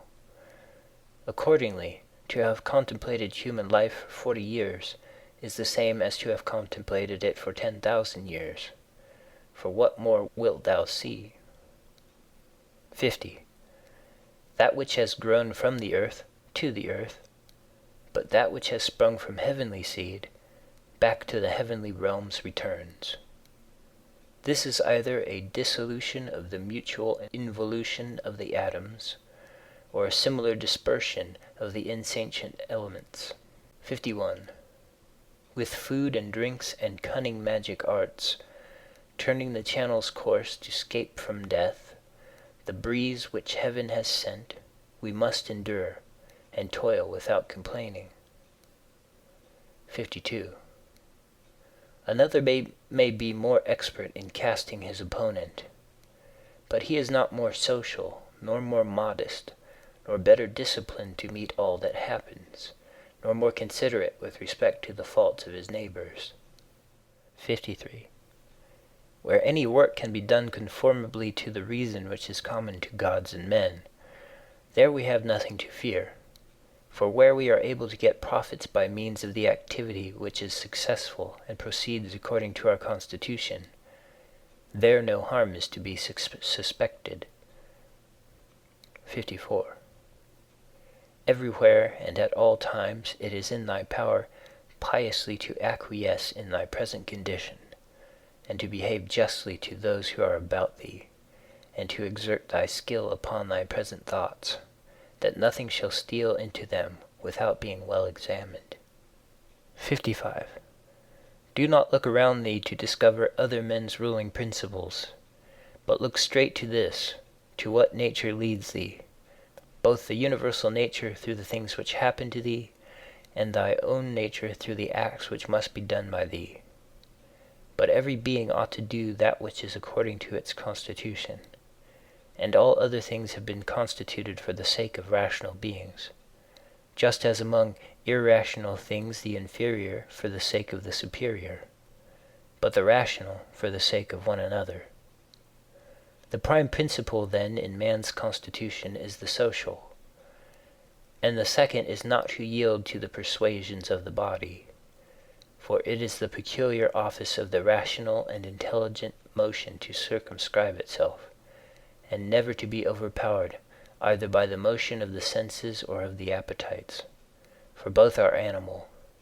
But the intelligent motion claims superiority, and does not permit itself to be overpowered by the others, and with good reason, for it is formed by nature to use all of them. The third thing in the rational constitution is freedom from error and from deception. Let, then, the ruling principle holding fast to these things go straight on, and it has what is its own. 56. Consider thyself to be dead, and to have completed thy life up to the present time, and live according to nature the remainder which is allowed to thee. 57. Love that only which happens to thee and is spun with the thread of thy destiny, for what is more suitable? 58. In everything which happens, keep before thy eyes those to whom the same things happened, and how they were vexed, and treated them as strange things, and found fault with them. And now where are they? Nowhere. Why then dost thou too choose to act in the same way? And why dost thou not leave these agitations which are foreign to nature, and those who cause them, and those who are moved by them? And why art thou not altogether intent upon the right way of making use of the things which happen to thee? For then thou wilt use them well, and they will be a material for thee to work on. Only attend to thyself, and resolve to be a good man in every act which thou doest, and remember. 59. Look within. Within is the fountain of good, and it will ever bubble up, if thou wilt ever dig. 60. The body ought to be compact, and to show no irregularity either in motion or attitude. For what the mind shows in the face by maintaining in it the expression of intelligence and propriety, that ought to be required also in the whole body. But all these things should be observed without affectation. 61. The art of life is more like the wrestler's art than the dancer's, in respect of this, that it should stand ready and firm to meet onsets which are sudden and unexpected. 62. Constantly observe who those are whose approbation thou wishest to have, and what ruling principles they possess. For then thou wilt neither blame those who offend involuntarily, nor wilt thou want their approbation, if thou lookest to the sources of their opinions and appetites. 63. Every soul, the philosopher says, is involuntarily deprived of truth. Consequently, in the same way, it is deprived of justice and temperance and benevolence and everything of the kind. It is most necessary to bear this constantly in mind, for thus thou wilt be more gentle towards all. 64. In every pain let this thought be present, that there is no dishonor in it, nor does it make the governing intelligence worse, for it does not damage the intelligence either so far as the intelligence is rational, or so far as it is social. Indeed, in the case of most pains, let this remark of Epicurus aid thee, that pain is neither intolerable nor everlasting, if thou bearest in mind that it has limits, and if thou addest nothing to it in imagination. And remember this too, that we do not perceive that many things which are disagreeable to us are the same as pain, such as excessive drowsiness, and the being scorched by heat, and the having no appetite. When then thou art discontented about any of these things, say to thyself that thou art yielding to pain. 65. Take care not to feel towards the inhuman as they feel towards men. 66. How do we know if Teleologus was not superior in character to Socrates? For it is not enough that Socrates dies a more noble death, and disputed more skillfully with the sophists, and passed the night in the cold with more endurance, and that when he was bid to arrest Leon of Salamis, he considered it more noble to refuse, and that he walked in a swaggering way in the streets, though as to this fact one may have great doubts if it was true. But we ought to inquire what kind of a soul it was that Socrates possessed, and if he was able to be content with being just towards men, and pious towards the gods, neither idly vexed on account of men's villainy, nor yet making himself a slave to any man's ignorance, nor receiving as strange anything that fell to his share out of the universal, nor enduring it as intolerable, nor allowing his understanding to sympathize with the effects of the miserable flesh. 67. Nature has not so mingled the intelligence with the composition of the body, as not to have allowed thee the power of circumscribing thyself, and of bringing under subjection to thyself all that is thy own. For it is very possible to be a divine man, and to be recognized as such by no one. Always bear this in mind. And another thing too, that very little indeed is necessary for living a happy life. And because thou hast despaired of becoming a dialectician and skilled in the knowledge of nature, do not for this reason renounce the hope of being both free and modest, and social and obedient to God. 68. It is in thy power to live free from all compulsion in the greatest tranquility of mind, even if all the world cry out against thee as much as they choose, and even if wild beasts tear in pieces the members of this kneaded matter which has grown around thee. For what hinders the mind in the midst of all this from maintaining itself in tranquility, and in a just judgment of all surrounding things, and in a ready use of the objects which are presented to it, so that the judgment may say to the thing which falls under its observation, This thou art in substance, though in men's opinion thou mayest appear to be of a different kind. And the youth shall say to that which falls under the hand, Thou art the thing that I was seeking. For to me that which presents itself is always a material for virtue, both rational and political, and, in a word, for the exercise of art, which belongs to man or God. For everything which happens has a relationship either to God or man, and is neither new nor difficult to handle, but usual and apt matter to work on. 69. The perfection of moral character consists in this, in passing every day as the last, and in being neither violently excited, nor torpid, nor playing the hypocrite. 70. The gods who are immortal are not vexed because during so long a time they must tolerate continually men as such as they are, and so many of them bad. And besides this, they also take care of them in all ways. But thou, who art destined to end so soon, art thou wearied of enduring the bad, and this too when thou art one of them? 71. It is a ridiculous thing for a man not to fly from his own badness, which is indeed possible, but to fly from other men's badness, which is impossible. 72. Whatever the rational and political faculty finds to be neither intelligent nor social, it properly judges to be inferior to itself. 73. When thou hast done a good act, and another hast received it, why dost thou still look for a third thing besides these, as fools do, either to have the reputation of having done a good act, or to obtain a return? 74. No man is tired of receiving what is useful, but it is useful to act according to nature. Do not then be tired of receiving what is useful by doing it to others. 75. The nature of the all moved to make the universe. But now either everything that takes place comes by way of consequence or continuity, or even the chief things towards which the ruling power of the universe directs its own movement are governed by no rational principle.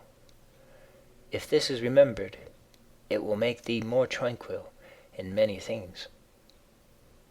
Note 1. The end of this section is unintelligible. Never be good and simple and one and naked, more manifest than the body which surrounds thee? Wilt thou never enjoy an affectionate and contented disposition? Wilt thou never be full and without a want of any kind, longing for nothing more nor desiring anything, either animate or inanimate, for the enjoyment of pleasures, nor yet desiring time wherein thou shalt have longer enjoyment, or place, or pleasant climate, or society of men with whom thou mayest live in harmony? But wilt thou be satisfied with thy present condition, and pleased with all that is about thee, and wilt thou convince thyself that thou hast everything, and that it comes from the gods, that everything is well for thee, and will be well whatever shall please them, and whatever they shall give for the conservation of perfect living being, the good, and just, and beautiful, which generates and holds together all things, and contains and embraces all things which are dissolved for the production of other like things? Wilt thou never be such that thou shalt so dwell in community with gods and men as neither to find fault with them at all, nor to be condemned by them? 2. Observe what thy nature requires, so far as thou art governed by nature only. Then do it and accept it. If thy nature, so far as thou art a living being, shall not be made worse by it. And next thou must observe what thy nature requires so far as thou art a living being. And all this thou mayest allow thyself, if thy nature, so far as thou art a rational animal, shall not be made worse by it. But the rational animal is consequently also a political animal. Use these rules then, and trouble thyself about nothing else. 3. Everything which happens, either happens in such wise as thou art formed by nature to bear it, or as thou art not formed by nature to bear it. If then it happens to thee in such a way as thou art formed by nature to bear it, do not complain, but bear it as thou art formed by nature to bear it. But if it happens in such wise as thou art not formed by nature to bear it, do not complain, for it will perish after it has consumed thee. Remember, however, that thou art formed by nature to bear everything, with respect to which it depends on thy own opinion to make it endurable and tolerable, by thinking that it is either thy interest or thy duty to do this. 4. If a man is mistaken, instruct him kindly and show him his error. But if thou art not able, blame thyself, or blame not even thyself. 5. Whatever may happen to thee, it was prepared for thee from all eternity, and the implication of causes was from eternity spinning the thread of thy being, and of that which is incident to it. 6. Whether the universe is a concourse of atoms, or nature is a system, let this first be established, that I am part of the whole which is governed by nature. Next, I am in a manner intimately related to the parts which are of the same kind with myself. For remembering this, inasmuch as I am a part, I shall be discontented with none of the things which are assigned to me out of the whole. For nothing is injurious to the part, if it is for the advantage of the whole. For the whole contains nothing which is not for its advantage. And all natures indeed have this common principle, but the nature of the universe has this principle besides, that it cannot be compelled even by any external cause to generate anything harmful to itself. By remembering, then, that I am part of such a whole, I shall be content with everything that happens, and inasmuch as I am in a manner intimately related to the parts which are of the same kind with myself, I shall do nothing unsocial, but I shall rather direct myself to the things which are of the same kind with myself, and I shall turn all my efforts to the common interest, and divert them from the contrary. Now, if these things are done so, life must flow on happily, just as thou mayest observe that the life of a citizen is happy, who continues a course of action which is advantageous to his fellow citizens, and is content with whatever the state may assign to him. 7.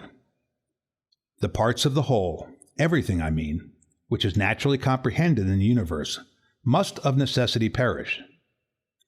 But let this be understood in this sense, that they must undergo change. But if this is naturally both an evil and a necessity for the parts, the whole would not continue to exist in a good condition, the parts being subject to change and constituted so as to perish in various ways. For whether did nature herself design to do evil to the things which are parts of herself, and to make them subject to evil and of necessity fall into evil, or have such results happened without her knowing it? Both these suppositions indeed are incredible, but if a man should ever drop the term nature as an efficient power, and should speak of these things as natural, even then it would be ridiculous to affirm at the same time that the parts of the whole are in their nature subject to change, and at the same time to be surprised or vexed as if something were happening contrary to nature, particularly as the dissolution of things into those things of which each thing is composed. For there is either a dispersion of the elements out of which everything has been compounded, or a change from the solid to the earthy, and from the airy to the aerial, so that these parts are taken back into the universal reason, whether this at certain periods is consumed by fire or renewed by eternal changes. And do not imagine that the solid and the airy part belong to thee from time of generation. For all this received its accretion only yesterday, and the day before, as one may say, from the food and the air which is inspired. This, then, which have received the accretion, changes not that which thy mother brought forth. But suppose that this, which thy mother brought forth, implicates thee very much with the other part, which has the peculiar quality of change. This is nothing, in fact, in the way of objection to what is said. 8. When thou hast assumed those names, good, modest, true, rational, a man of equanimity and magnanimous, take care thou dost not change these names, and if thou should lose them, quickly return to them. And remember that the term rational was intended to signify a discriminating attention to every several thing and freedom from negligence, and that equanimity is the voluntary acceptance of the things which are assigned to thee by the common nature. and that magnanimity is the elevation of the intelligent part above the pleasurable or painful sensations of the flesh, and above that poor thing called fame, and death, and all such things. If, then, thou maintainest thyself in the possession of these names, without desiring to be called by these names by others, thou wilt be another person and wilt enter on to another life. For to continue to be such as thou hast hitherto been, and to be torn in pieces and defiled in such a life, is the character of a very stupid man, and one over-fond of his life, and like those half-devoured fighters with wild beasts, who, though covered with wounds and gore, still entreat to be kept to the following day, though they will be exposed in the same state to the same claws and bites. Therefore, fix thyself in the possession of these few names, and if thou art able to abide in them, abide as if thou wast removed to certain islands of the happy. But if thou shalt perceive that thou fallest out of them and dost not maintain thy hold, go courageously into some nook where thou shalt maintain them, or even depart at once from life, not in passion, but with simplicity and freedom and modesty, after doing this one laudable thing at least in thy life, to have gone out of it thus. In order, however, to the remembrance of these names, it will greatly help thee if thou rememberest the gods, and that they wish not to be flattered, but wish all reasonable beings to be made like themselves. And if thou rememberest that which does the work of a fig tree is a fig tree, and that which does the work of a dog is a dog, and that which does the work of a bee is a bee, and that which does the work of man is a man. 9. Mimi, war, astonishment, torpor, slavery will daily wipe out those holy principles of thine. How many things without studying nature dost thou imagine, and how many dost thou neglect? But it is thy duty so to look on and so to do everything, that at the same time the power of dealing with circumstances is perfect, and the contemplative faculty is exercised, and the confidence which comes from the knowledge of each several thing is maintained without showing it, by yet not concealed. For when wilt thou enjoy simplicity?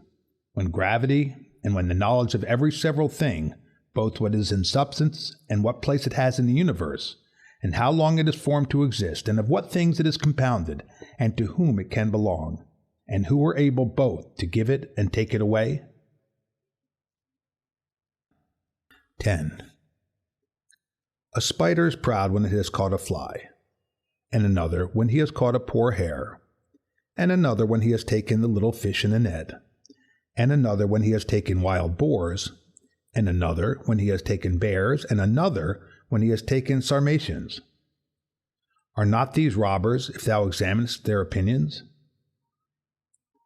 11. Acquire the contemplative way of seeing how all things change into one another, and constantly attend to it, and exercise thyself about this part of philosophy. For nothing is so much adapted to produce magnanimity. Such a man has put off the body, and he sees that he must, no one knows how soon, go away from among men and leave everything here. He gives himself up entirely to just doing in all his actions, and in everything else that happens he resigns himself to the universal nature. But as to what any man shall say or think about him or do against him, he never even thinks of it, being himself contented with these two things, with acting justly in what he now does, and being satisfied with what is now assigned to him. And he lays aside all distracting and busy pursuits, and desires nothing else than to accomplish the straight course through the law, and by accomplishing the straight course, to follow God. 12. What need is there of suspicious fear, since it is thy power to inquire what ought to be done? And if thou seest clear, go by this way content, without turning back. But if thou dost not see clear, stop and take the best advisers. But if any other things oppose thee, go on according to thy powers with due consideration, keeping to that which appears to be just. For it is best to reach this object, and if thou dost fail, let thy failure be in attempting this. He who follows reason in all things is both tranquil and active at the same time, and also cheerful and collected. 13. Inquire of thyself, as soon as thou wakest from sleep, whether it will make any difference to thee if another does what is just and right. It will make no difference.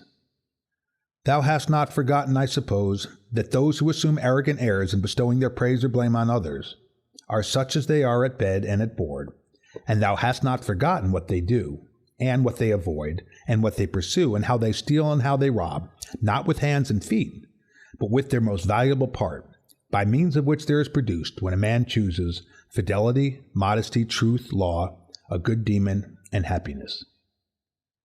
14. To her who gives and takes back all, to nature, the man who is instructed and modest says, "Give what thou wilt, take back what thou wilt." And he says this not proudly, but obediently and well pleased with her. 15. Short is the little which remains to thee of life. Live as on a mountain, for it makes no difference whether a man lives there or here, if he lives everywhere in the world as an estate. Let men see, let them know a real man who lives according to nature.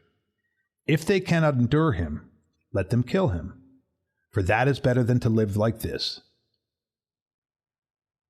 16. No longer talk at all about the kind of man that a good man ought to be, but be such. 17. Constantly contemplate the whole of time and the whole of substance, and consider that all individual things as to substance are as a grain of a fig, and as to time, the turning of a gimlet. 18. Look at everything that exists, and observe that it is already in dissolution and in change, and as it were putrefaction or dispersion, or that everything is so constituted by nature as to die. 19. Consider what men are when they are eating, sleeping, generating, easing themselves, and so forth. Then what kind of men they are when they are imperious and arrogant, or angry and scolding from their elevated place. But a short time ago, to how many they were slaves, and for what things? And after a little time, consider in what a condition they will be. 20. That is for the good of each thing, which the universal nature brings to each, and it is for its good at the time when nature brings it. 21. The earth loves a shower, and the solemn aether loves, and the universe loves to make whatever it is about to be. I say then to the universe, that I love as thou lovest, and is not this too said, that this or that loves as wont to be produced? 22. Either thou livest here, and hast already accustomed thyself to it, or thou art going away, and this was on thy own will, or thou art dying, and hast discharged thy duty. But besides these things there is nothing. Be of good cheer, then. 23. Let this always be plain to thee, that this piece of land is like any other, and that all things here are the same with things on top of a mountain, or on the seashore, or wherever thou choosest to be. For thou wilt find just what Plato says, dwelling within the walls of a city as in a shepherd's fold on a mountain. 24. What is my ruling faculty now to me? And of what nature am I now making it? And for what purpose am I now using it? Is it void of understanding? Is it loosed and rent asunder from social life? Is it melted into and mixed with the poor flesh so as to move together with it? 25. He who flies from his master is a runaway, but the law is master, and he who breaks the law is a runaway. And he also who is grieved or angry or afraid is dissatisfied because something has been, or is, or shall be of the things which are appointed by him who rules all things. And he is law, and assigns to every man what is fit. He then who fears or is grieved or is angry is a runaway. 26. A man deposits seed in a womb and goes away, and then another cause takes it, and labors on it, and makes a child. What a thing from such a material! Again, the child passes food down the throat, and then another cause takes it and makes it perception and motion. And in fine life and strength and other things, how many and how strange! Observe, then, the things which are produced in such a hidden way, and see the power just as we see the power which carries things downwards and upwards, not with the eyes, but still no less plainly. 27. Constantly consider how all things such as they now are in time past also were, and consider that they will be the same again. And place before thy eyes entire dramas and stages of the same form, whatever thou hast learned from thy experience or from older history. For example, the whole court of Hadrianus, and the whole court of Antoninus, and the whole court of Philippus, Alexander, Croesus, for all those were dramas such as we see now, only with different actors. 28. Imagine every man who is grieved at anything or discontented to be like a pig which is sacrificed and kicks and screams. Like this pig also is he who on his bed in silence laments the bonds in which we are held, and consider that only to the rational animal is it given to follow voluntarily what happens, but simply to follow is a necessity imposed on all. 29. Severally on the occasion of everything that thou dost, pause and ask thyself if death is a dreadful thing because it deprives thee of this. 30. When thou art offended at any man's fault, forthwith turn to thyself and reflect in what like manner thou dost err thyself, for example, in thinking that money is a good thing, or pleasure, or a bit of reputation, and the like. For by attending to this thou wilt quickly forget thy anger, if this consideration also is added, that the man is compelled, for what else could he do? Or, if thou art able, take away from him the compulsion. 31. When thou hast seen Satron the Socratic, think of Eutyches or Hymen. And when thou hast seen Euphrates, think of Eutychion or Sylvanus. And when thou hast seen Alciphron, think of Troipophorus. And when thou hast seen Xenophon, think of Crito of Severus. And when thou hast looked on thyself, think of any other Caesar, and, in the case of every one, do in like manner. Then let this thought be in thy mind. Where then are those men? Nowhere, or nobody knows where. For thus continuously thou wilt look at human things as smoke and nothing at all, especially if thou reflectest at the same time that what is once changed will never exist again in the infinite duration of time. But thou, in what a brief space of time is thy existence? And why art thou not content to pass through this short time in an orderly way? What matter and opportunity for thy activity art thou avoiding? For what else are all these things except exercises for the reason, when it has viewed carefully and by examination into their nature the things which happen in life? Persevere then until thou shalt have made these things thy own, as the stomach which is strengthened makes all things its own, as the blazing fire makes flame and brightness out of everything that is thrown into it.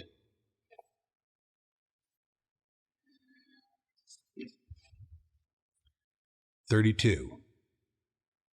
Let it not be in any man's power to say truly of thee that thou art not simple, or that thou art not good. But let him be a liar whoever shall think anything of this kind about thee, and this is altogether in thy power.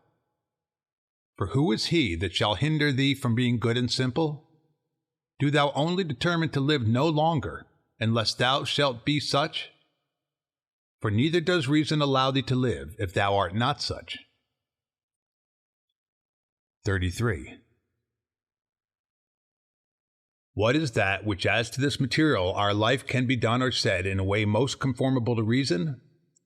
For whatever this may be, it is in thy power to do it or say it, and do not make excuses that thou art hindered. Thou wilt not cease to lament till thy mind is in such a condition that, what luxury is to those who enjoy pleasure, such shall be to thee in the matter which is subjected and presented to thee, the doing of things which are conformable to man's constitution. For a man ought to consider as an enjoyment everything which is in his power to do according to his own nature.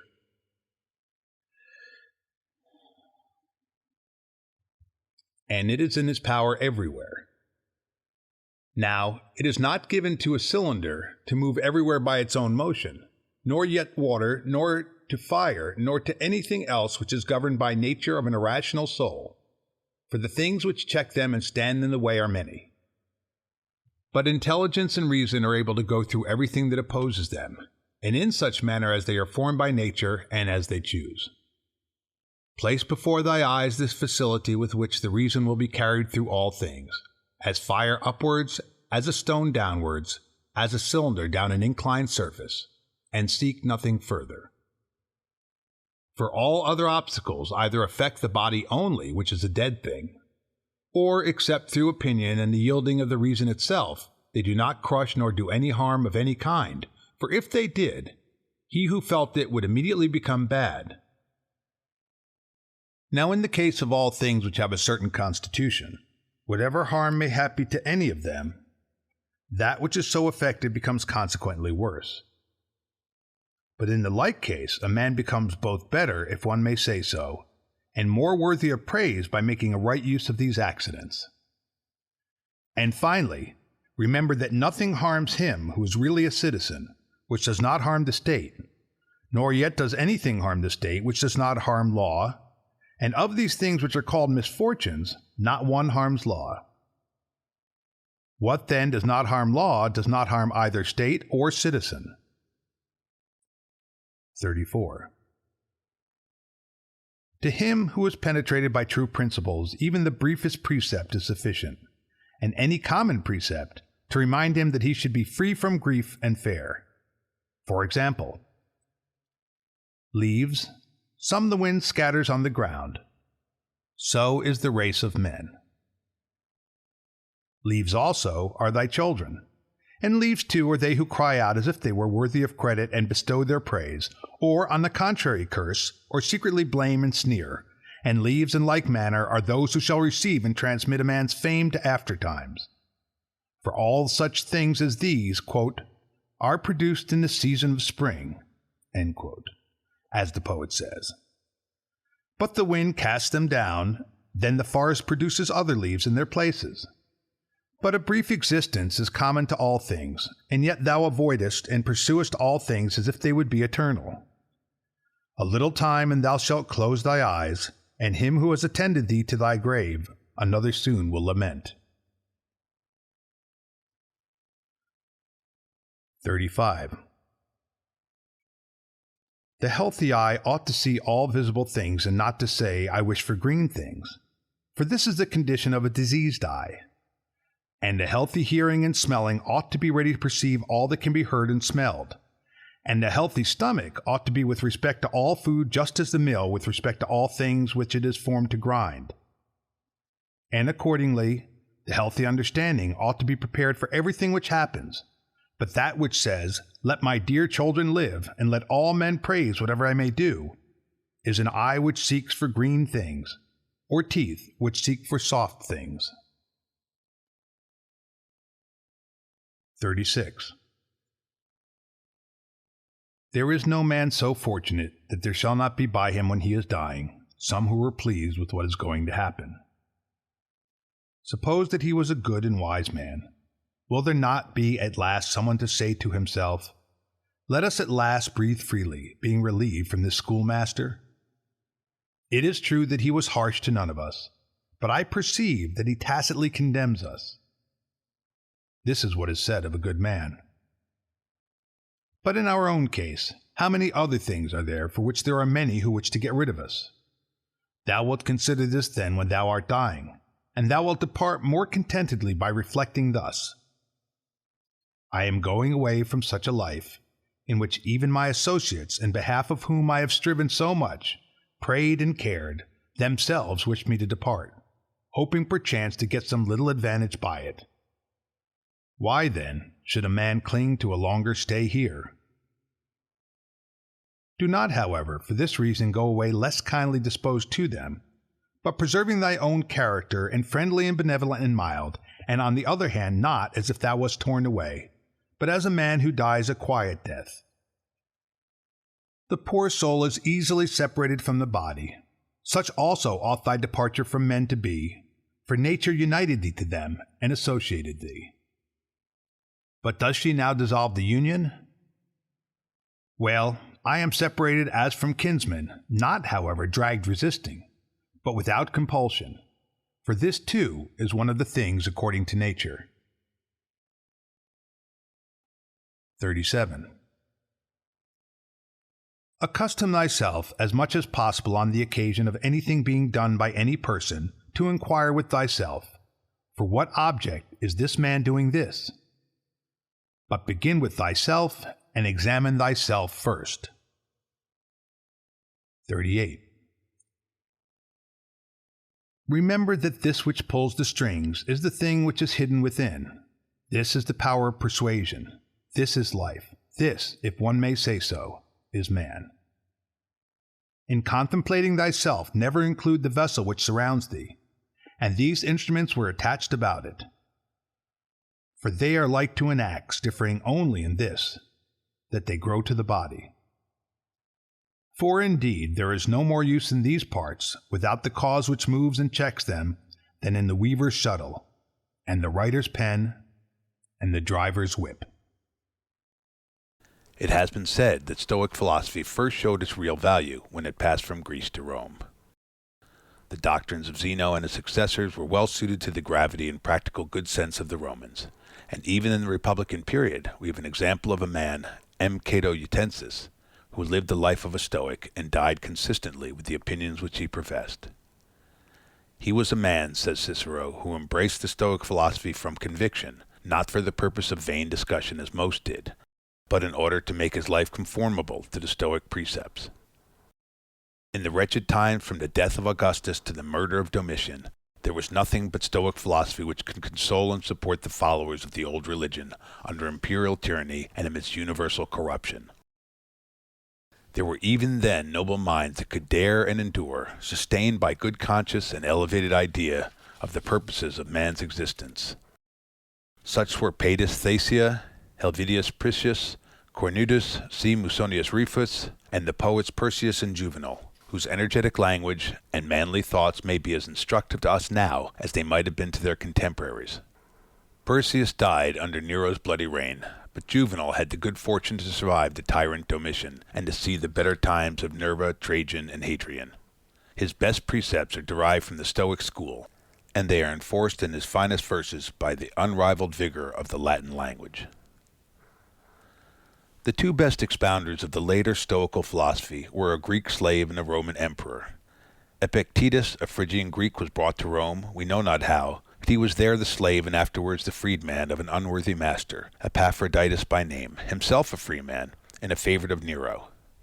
Epictetus may have been a hearer of C. Musonius Rufus while he was still a slave, but he could hardly have been a teacher before he was made free. He was one of the philosophers whom Domitian's order banished from Rome. He retired to Nicopolis in Epirus, and he may have died there.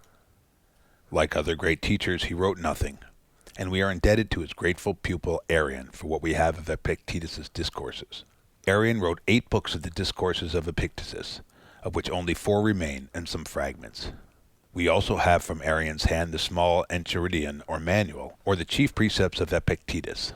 There is a valuable commentary on the Enchiridion by Simplicis, who lived at the time of the Emperor Justinian. Antoninus, in his first book, in which he gratefully commentaries his obligations to his teachers, says that he was made acquainted by Junius Rusticus with the discourses of Epictetus, whom he mentions also in other passages. Indeed, the doctrines of Epictetus and Antoninus are the same, and Epictetus is the best authority for the explanation of the philosophical language of Antoninus and the exposition of his opinions. But the method of the two philosophers is entirely different. Epictetus addressed himself to his hearers in a continuous discourse and in a familial and simple manner. Antoninus wrote down his reflections for his own use only, in short, unconnected paragraphs, which are often obscure. The Stoics made 3 divisions of philosophy: physic, ethic, and logic. This division, we are told by Diogenes, was made by Zeno of Citium, the founder of the Stoic sect, and by Chrysippus. But these philosophers placed the 3 divisions in the following order: logic, physic, ethic. It appears, however, that this division was made before Zeno's time and acknowledged by Plato, as Cicero remarks. Logic is not synonymous with our term logic in the narrow sense of that word. Cleanthes, a Stoic, subdivided the 3 divisions and made 6: dialectic and rhetoric, comprised in logic; ethic and politic, physic and theology. This division was merely for practical use, for all philosophy is one.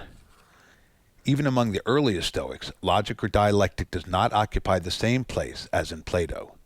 It is considered only as an instrument which is to be used for the other divisions of philosophy.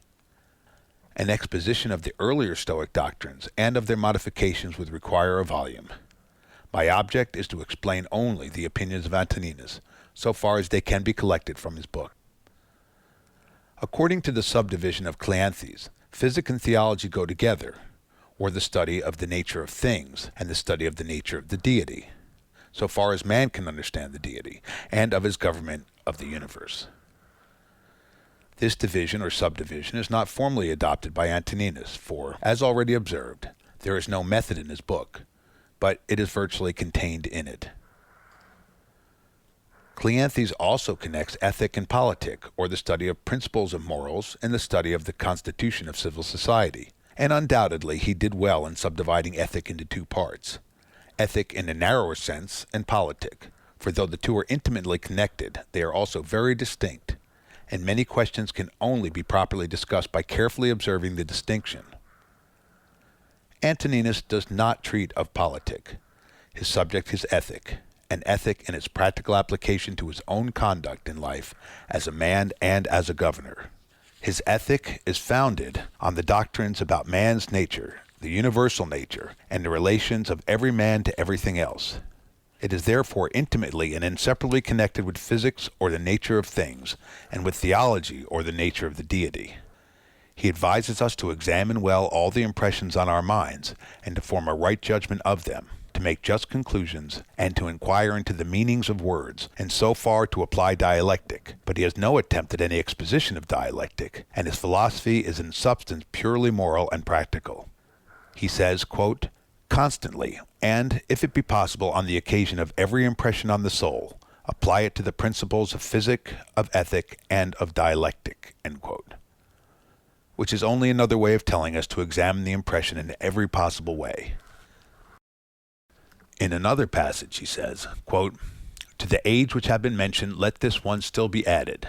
Make for thyself a definition or description of the object, which is presented to thee so as to see distinctly what kind of a thing it is in its substance, in its nudity, in its complete entirety, and tell thyself its proper name and the names of the things which it has been compounded, and into which it will be resolved," end quote. Such an examination implies a use of dialectic, which Antoninus accordingly employed as a mean towards establishing his physical, theological, and ethical principles. There are several expositions of the physical, theological, and ethical principles which are contained in the work of Antoninus, and more expositions than I have read.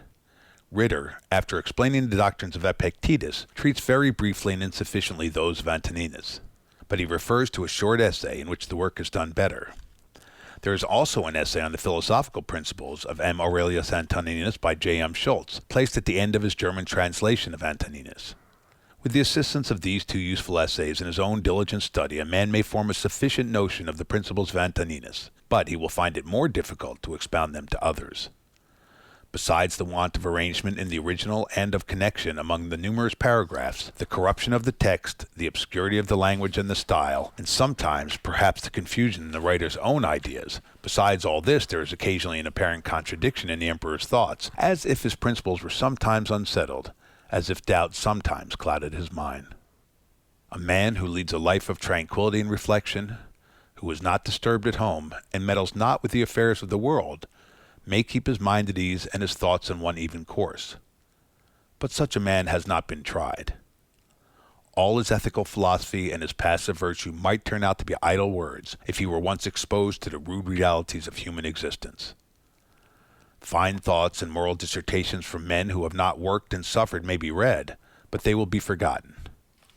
No religion, no ethical philosophy is worth anything if the teacher has not lived the, quote, life of an apostle, end quote, and has been ready to die, quote, the death of a martyr, end quote.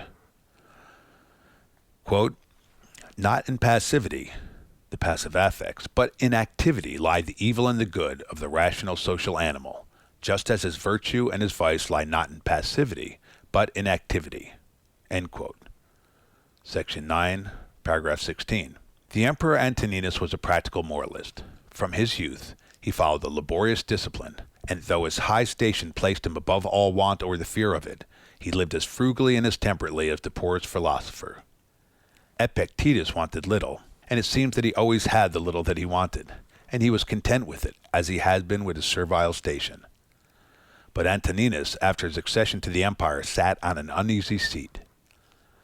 He had the administration of an empire which extended from the Euphrates to the Atlantic, from the cold mountains of Scotland to the hot sands of Africa, and we may imagine, though we cannot know it by experience, what must be the trials, the troubles, the anxiety, and the sorrows of him who has the world's business on his hands, with the wish to do the best he can, and the certain knowledge that he can do very little of the good which he wishes. In the midst of war, pestilence, conspiracy, general corruption, and with the weight of so unwieldy an empire upon him, we may easily comprehend that Antoninus often had need of all his fortitude to support him. The best and bravest men have moments of doubt and of weakness, but if they are the best and the bravest, they rise again from their depression by recurring to first principles, as Antoninus does. The emperor says that life is smoke, a vapor, and St. James in his epistle is of the same mind, that the world is full of envious, jealous, malignant people, and a man might well be content to get out of it. He has doubts, perhaps, sometimes even about that to which he holds most firmly. There are only a few passages of this kind, but they are the evidence of struggles which even the noblest of the sons of men had to maintain against the hard realities of his daily life. A poor remark it is, which I have seen somewhere, and made in a disparaging way, that the emperor's reflections show that he had need of consolation and comfort in life, and even to prepare him to meet his death. True that he did need comfort and support, and we see how he found it. He constantly recurs to his fundamental principle that the universe is wisely ordered, that every man is a part of it and must conform to that order which he cannot change, that whatever the deity has done is good, that all mankind are a man's brethren, that he must love and cherish them and try to make them better, even those who would do him harm. This is his conclusion. Quote, "What then is that which is able to conduct a man? One thing and only one, philosophy. But this consists in keeping the divinity within a man free from violence and unharmed, superior to pains and pleasures, doing nothing without a purpose, nor yet falsely and with hypocrisy, not feeling the need of another man's doing, or not doing anything, and besides accepting all that happens and all that is allotted, as coming from thence, wherever it is, from whence he himself came, and finally, waiting for death with a cheerful mind as being nothing else than a dissolution of the elements of which every living being is compounded. But if there is no harm to the elements themselves, and each continually changing into another, why should the man have any apprehension about the change and dissolution of all the elements himself? For it is according to nature, and nothing is evil that is according to nature." End quote. The physic of Antoninus is the knowledge of the nature of the universe, of its government, and of the relation of man's nature to both. He names the universe, quote, "the universal substance," end quote, and he adds that, quote, "reason," end quote, covers the universe. He also uses the term, quote, "universal nature," end quote, or, quote, "nature of the universe," end quote. He calls the universe, quote, "the one and all, which we name cosmos or order," end quote. If he ever seems to use these general terms as significant of all that man can in any way conceive to exist, he still on other occasions plainly distinguishes between matter, material things, and cause, origin, reason. This is conformable to Zeno's doctrine that there are two original principles of all things, that which acts and that which is acted upon. That which is acted on is the formless matter. That which acts is the reason, God, who is eternal and operates through all matter and produces all things. So Antoninus speaks of the reason which pervades all substance and through all time by fixed periods (revolutions) administers the universe. God is eternal and matter is eternal. It is God who gives form to matter, but he is not said to have created matter. According to this view, which is as old as Anaxagoras, God and matter exist independently, but God governs matter. This doctrine is simply the expression of the fact of the existence both of matter and of God. The Stoics did not perplex themselves with the insoluble question of the origin and nature of matter. Antoninus also assumes a beginning of things, as we now know them, but his language is sometimes very obscure. I have endeavored to explain the meaning of one difficult passage. Matter consists of elemental parts, of which all material objects are made, but nothing is permanent in form. The nature of the universe, according to Antoninus' expression, quote, loves nothing so much as to change the things which are, and to make new things like them. For everything that exists is in a manner the seed of that which will be. But thou art thinking only of seeds which are cast into the earth or into a womb. But this is a very vulgar notion. End quote. All things, then, are in a constant flux and change. Some things are dissolved into the elements, others come in their places, and so, quote, the whole universe continues ever young and perfect, end quote. Antoninus has some obscure expressions about what he calls, quote, seminal principles, end quote. He opposes these to the Epicurean atoms, and consequently, quote, his seminal principles, end quote, are not material atoms which wander about at hazard and combine nobody knows how. In one passage he speaks of living principles, souls after the dissolution of their bodies being received into the, quote, seminal principle of the universe, end quote. Schultz thinks that by, quote, seminal principles, Antoninus means the relation of the various elemental principles, which relations are determined by the deity, and by which alone the production of organized beings is possible, end quote. This may be the meaning, but if it is, nothing of any value can be derived from it. Antoninus often uses the word, quote, nature, end quote, and we must attempt to fix its meaning. The simple etymological sense is, quote, production, end quote, the birth of what we call things. The Romans used natura, which also means birth originally, but neither the Greeks nor Romans stuck to this simple meaning, nor do we. Antoninus says, quote, whether the universe is a concourse of atoms or nature is a system, let this first be established, that I am part of the whole which is governed by nature, end quote. Here it might seem as if nature were personified and viewed as an active, efficient power, as something which, if not independent of the deity, acts by a power which is given to it by the deity. Such, if I understand the expression right, is the way in which the word nature is often used now, though it is plain that many writers use the word without fixing any exact meaning to it. It is the same with the expression laws of nature, which some writers may use in an intelligible sense, but others as clearly use in no definite sense at all. There is no meaning in this word nature except that which Bishop Butler assigns to it when he says, quote, the only distinct meaning of that word natural is stated, fixed, or settled, since what is natural as much require and presupposes an intelligent agent to render it so, i.e. to effect it continually or at stated times, as what is supernatural or miraculous does to effect it at once, end quote.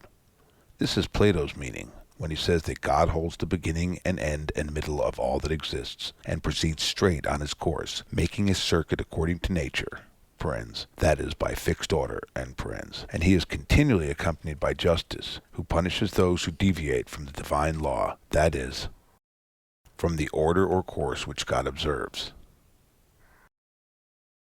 When we look at the motion of the planets, the action of what we call gravitation, the elemental combination of unorganized bodies and their resolution, the production of plants and of living bodies, their generation, growth, and their dissolution, which we call their death, we observe a regular sequence of phenomena, which, within the limits of experience, present, and past, so far as we know the past, is fixed and invariable. But if this is not so, if the order and sequence of phenomena as known to us are subject to change in the course of an infinite progression, and such change is conceivable, we have nor discovered, not shall we ever discover, the whole of the order and sequence of phenomena, in which sequence there may be involved according to its very nature, that is, according to its fixed order, some variation of which we now call order or the nature of things. It is also conceivable that such changes have taken place, changes in the order of things, as we are compelled by the imperfection of language to call them, which are no changes. And further, it is certain that our knowledge of the true sequence of all actual phenomena, as for instance, the phenomena of generation, growth, and dissolution, is and ever must be imperfect. We do not fare much better when we speak of causes and effects than when we speak of nature. For the practical purposes of life, we may use the terms cause and effect conveniently, and we may fix a distinct meaning to them, distinct enough at least to prevent all misunderstanding. But the case is different when we speak of causes and effects as of things. All that we know is that phenomena, as the Greeks called them, or appearances which follow one another in a regular order as we conceive it, so that if some one phenomenon should fail in the series, we conceive that there must either be an interruption of the series, or that something else will appear after the phenomena which has failed to appear, and will occupy the vacant place, and so the series and its progression may be modified or totally changed. Cause and effect then mean nothing in a sequence of natural phenomena beyond what I've said, and the real cause, or the transcendent cause, as some would call it, of each successive phenomena is in that which is the cause of all things which are, which have been, and which will be forever. Thus the word creation may have a real sense if we consider it as the first, if we can conceive of first in the present order of natural phenomena. But in the vulgar sense, a creation of all things at a certain time, followed by a quiescence of the first cause and an abandonment of all sequences and phenomena to the laws of nature, or to the other words that people may use, is absolutely absurd. Now, though there is great difficulty in understanding all the passages of Antoninus in which he speaks of nature, of the changes of things, and of the economy of the universe, I am convinced that his sense of nature and natural is the same as that which I have stated. And as he was a man who knew how to use words in a clear way and with a strict consistency, we ought to assume, even if his meaning in some passages is doubtful, that his view of nature was in harmony with his fixed belief in the all-pervading, ever-present, and ever-active energy of God.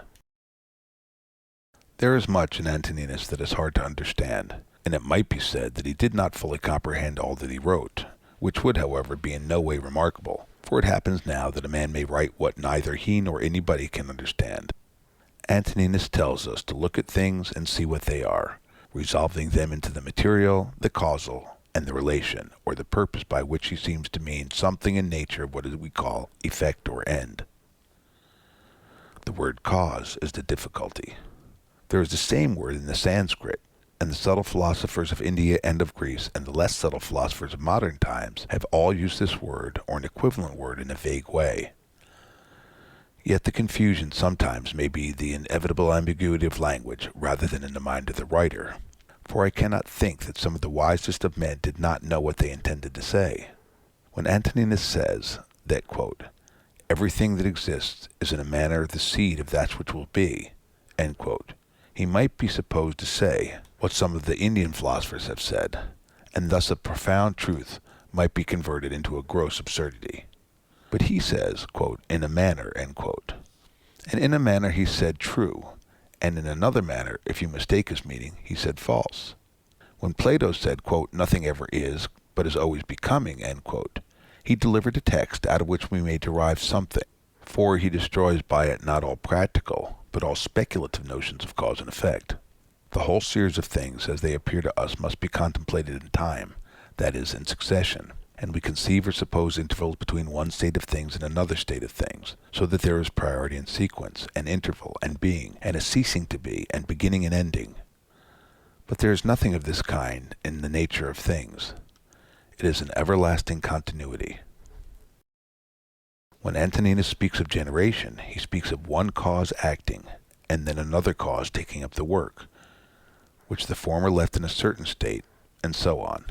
And we might conceive that he had some notion like what has been called, quote, the self-evolving power of nature, end quote. A fine phrase indeed, the full import of which I believe that the writer of it did not see, and thus he laid himself open to the imputation of being a follower of one of the Hindu sects, which makes all things come by evolution out of nature or matter, or out of something which takes the place of the deity, but is not deity. I would have all men think as they please, or as they can, and I only claim the same freedom which I give. When a man writes anything, we may fairly try to find out all that his words must mean, even if the result is that they mean what he did not mean. And if we find this contradiction, it is not our fault, but his misfortune. Now Antoninus is perhaps somewhat in a condition in what he says, though he speaks at the end of the paragraph of the power which acts unseen by the eyes, but still no less clearly. But whether in this passage he means the power is conceived to be in different successive causes, or in something else, nobody can tell. From other passages, however, I do collect that his notion of the phenomena of the universe is what I have stated. The deity works unseen, if we may use such language, and perhaps I may, as Job did, or he who wrote the book of Job. Quote, in him we live and move and are, end quote, said St. Paul to the Athenians, And to show his bearers that this was no new doctrine, he quoted the Greek poets. One of these poets was the Stoic Cleanthes, whose noble hymn to Zeus or God is an elevated expression of devotion and philosophy. It deprives nature of her power and puts her under the immediate government of the deity. Quote, "Thee all this heaven, which whirls around the earth, obeys and willing follows where thou leadest. Without thee, God, nothing is done on earth, nor in the ethereal realms, nor in the sea, save what the wicked through their folly do." End quote. Antoninus' conviction of the existence of a divine power and government was founded on his perception of the order of the universe. Like Socrates, he says that though we cannot see the form of divine powers, we know that they exist because we see their works. Quote, "To those who ask, where hast thou seen the gods, or how dost thou comprehend that they exist, and so worshipeth them? I answer, in the first place, that they may be seen even with the eyes. In the second place, neither have I seen my own soul, and yet I honor it. Thus then, with respect to the gods, from what I constantly experience of their power, from this I comprehend that they exist, and I venerate them." End quote. This is a very old argument, which has always had great weight with most people, and has appeared sufficient. It does not acquire the least additional strength by being developed in a learned treatise. It is as intelligible in its simple enunciation as it can be made.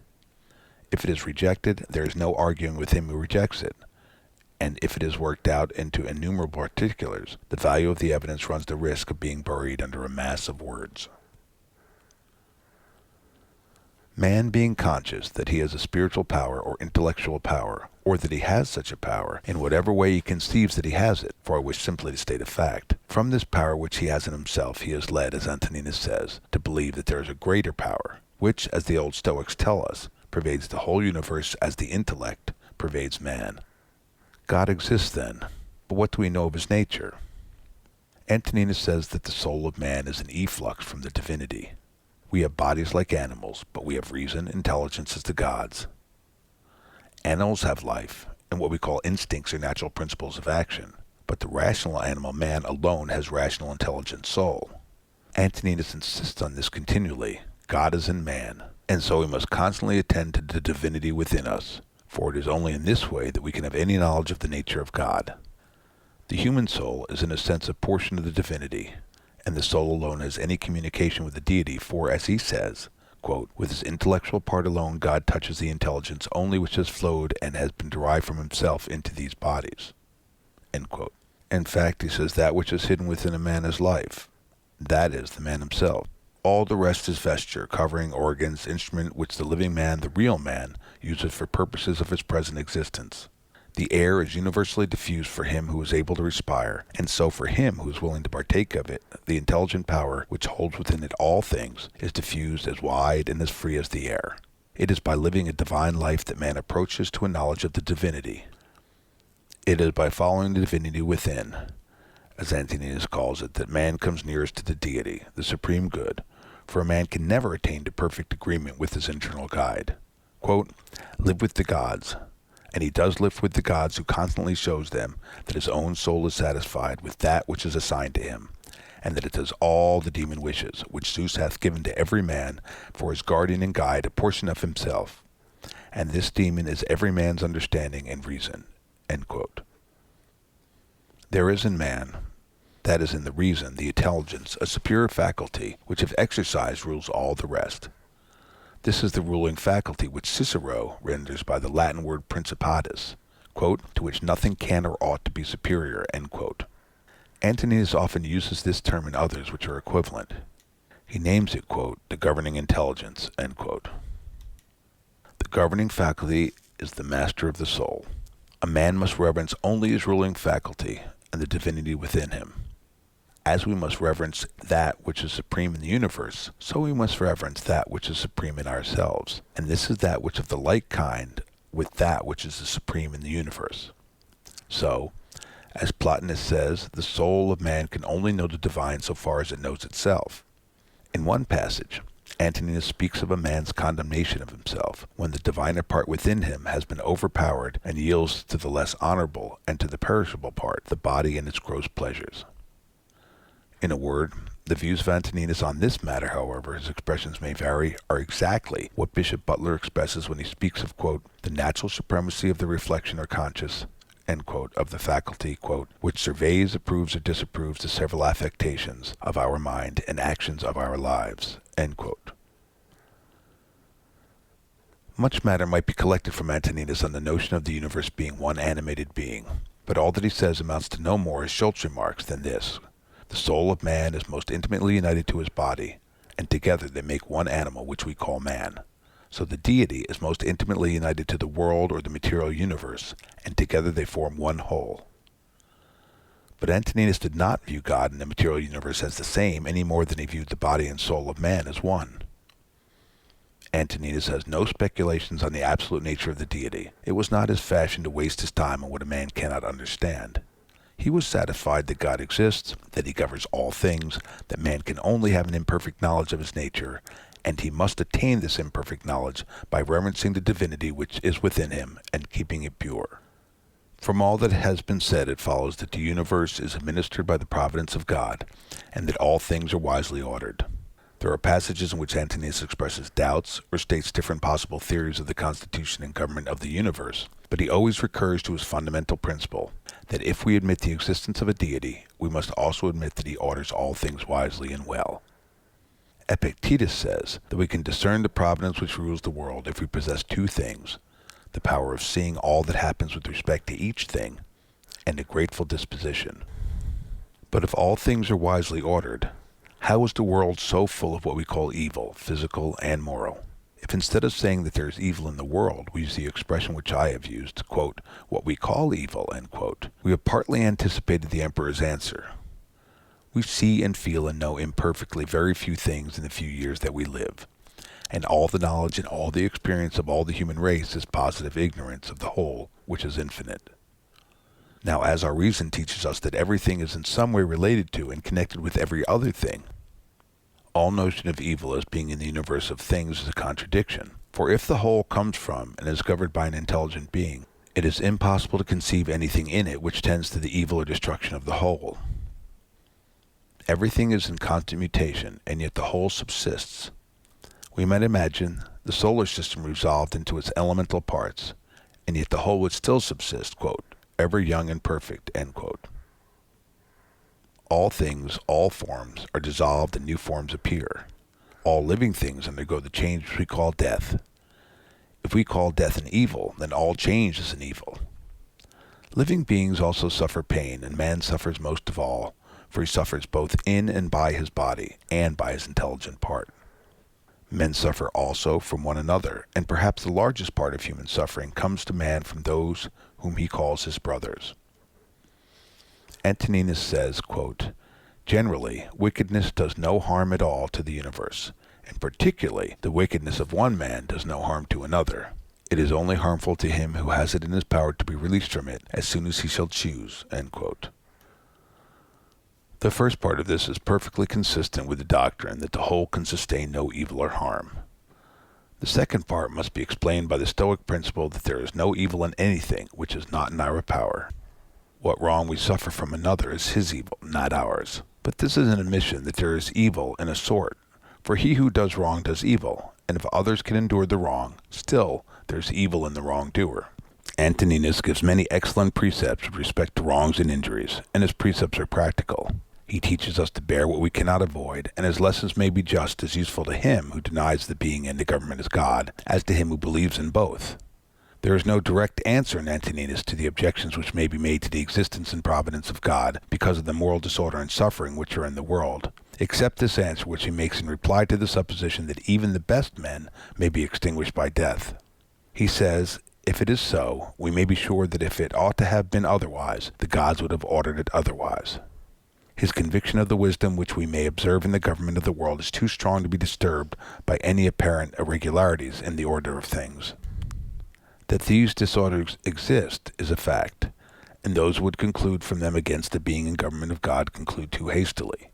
We all admit that there is an order in the material world, a nature, in the sense in which the word has been explained, a constitution, what we call a system, a relation of parts to one another, and a fitness of the whole for something.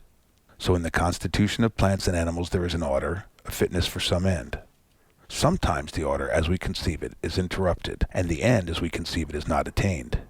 The seed, the plant, or the animal sometimes perishes before it has passed through all its changes and done all its uses. It is according to nature, that is, a fixed order, for some to perish early, and for others to do all their uses and leave successors to take their place.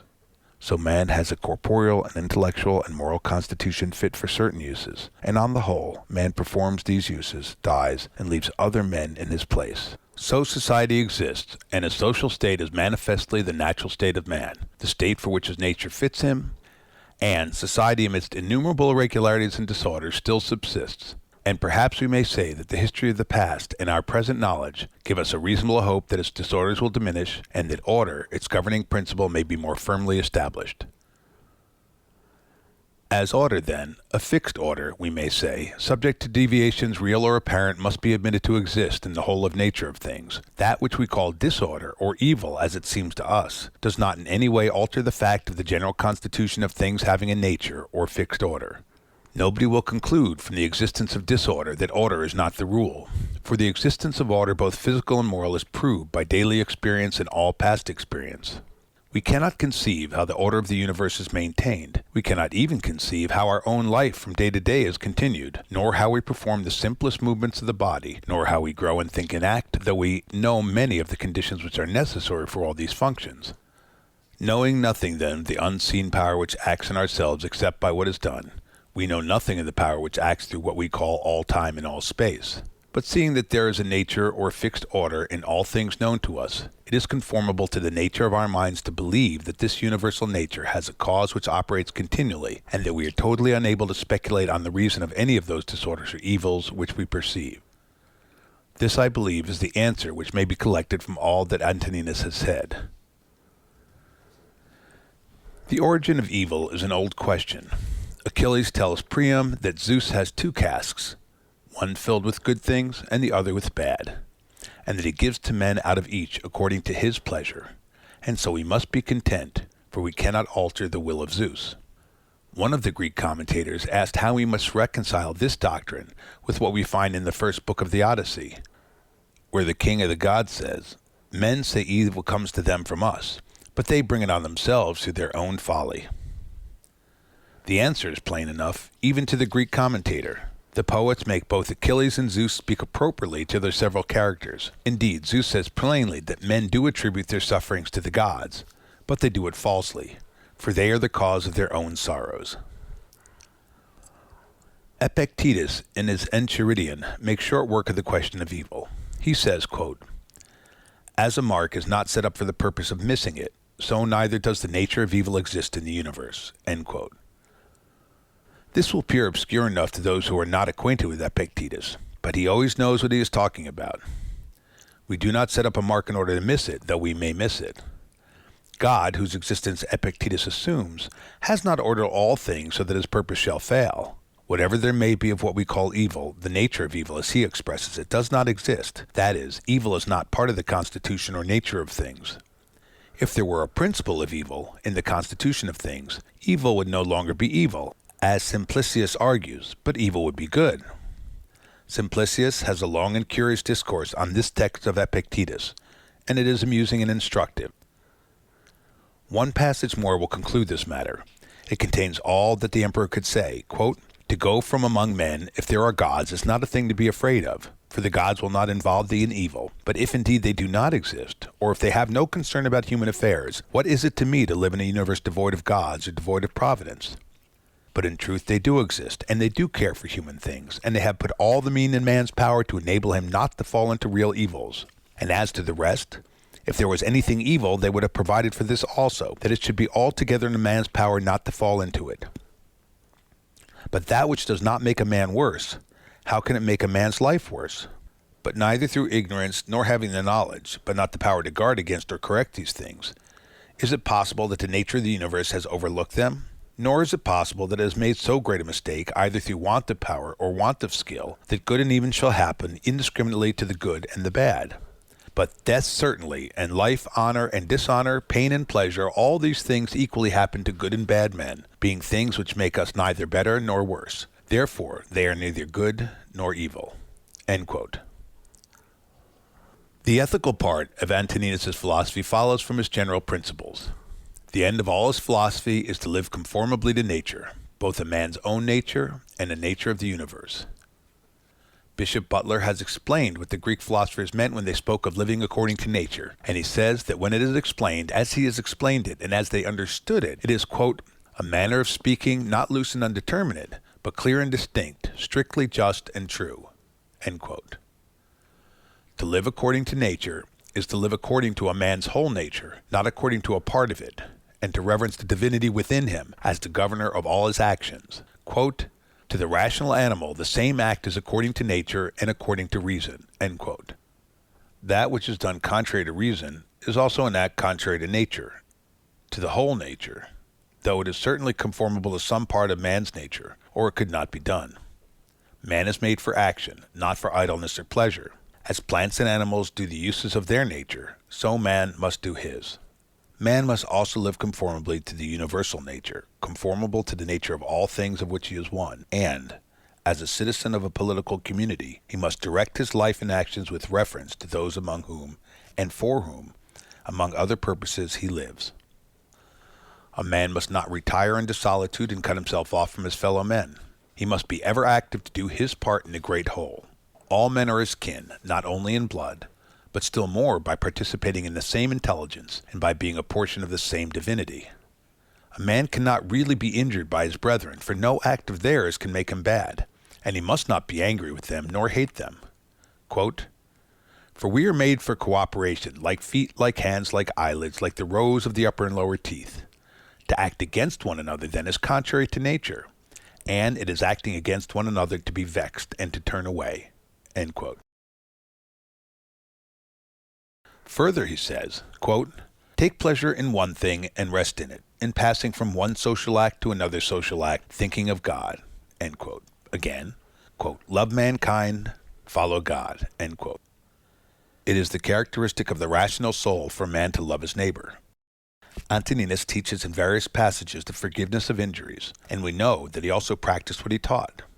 Bishop Butler remarks that, quote, this divine precept to forgive injuries and to love our enemies, though to be met with gentile moralists, yet is in a particular sense a precept of Christianity, as our Savior has insisted more upon it than on any other single virtue. End quote.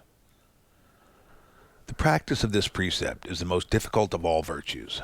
Antoninus often enforces it and gives us aid towards following it. When we are injured, we feel anger and resentment, and the feeling is natural, just, and useful for the conservation of society. It is useful that wrongdoers should feel the natural consequences of their actions, among which is the disapprobation of society and the resentment of him who is wronged. But revenge, in the proper sense of that word, must not be practiced. Quote, the best way of avenging thyself, end quote, says the emperor, quote, is not to become like the wrongdoer, end quote. It is plain by this that he does not mean that we should in any case practice revenge, but he says to those who talk of revenging wrongs, be not like him who has done the wrong. Socrates in the Credo says the same in other words, and St. Paul, quote, when a man has done thee any wrong, immediately consider with what opinion about good or evil he has done wrong. For when thou hast seen this, thou wilt pity him, and wilt neither wonder nor be angry. End quote. Antoninus would not deny that wrong naturally produces the feeling of anger and resentment, for this is implied in the recommendation to reflect on the nature of the man's mind who has done the wrong, and then you will have pity instead of resentment.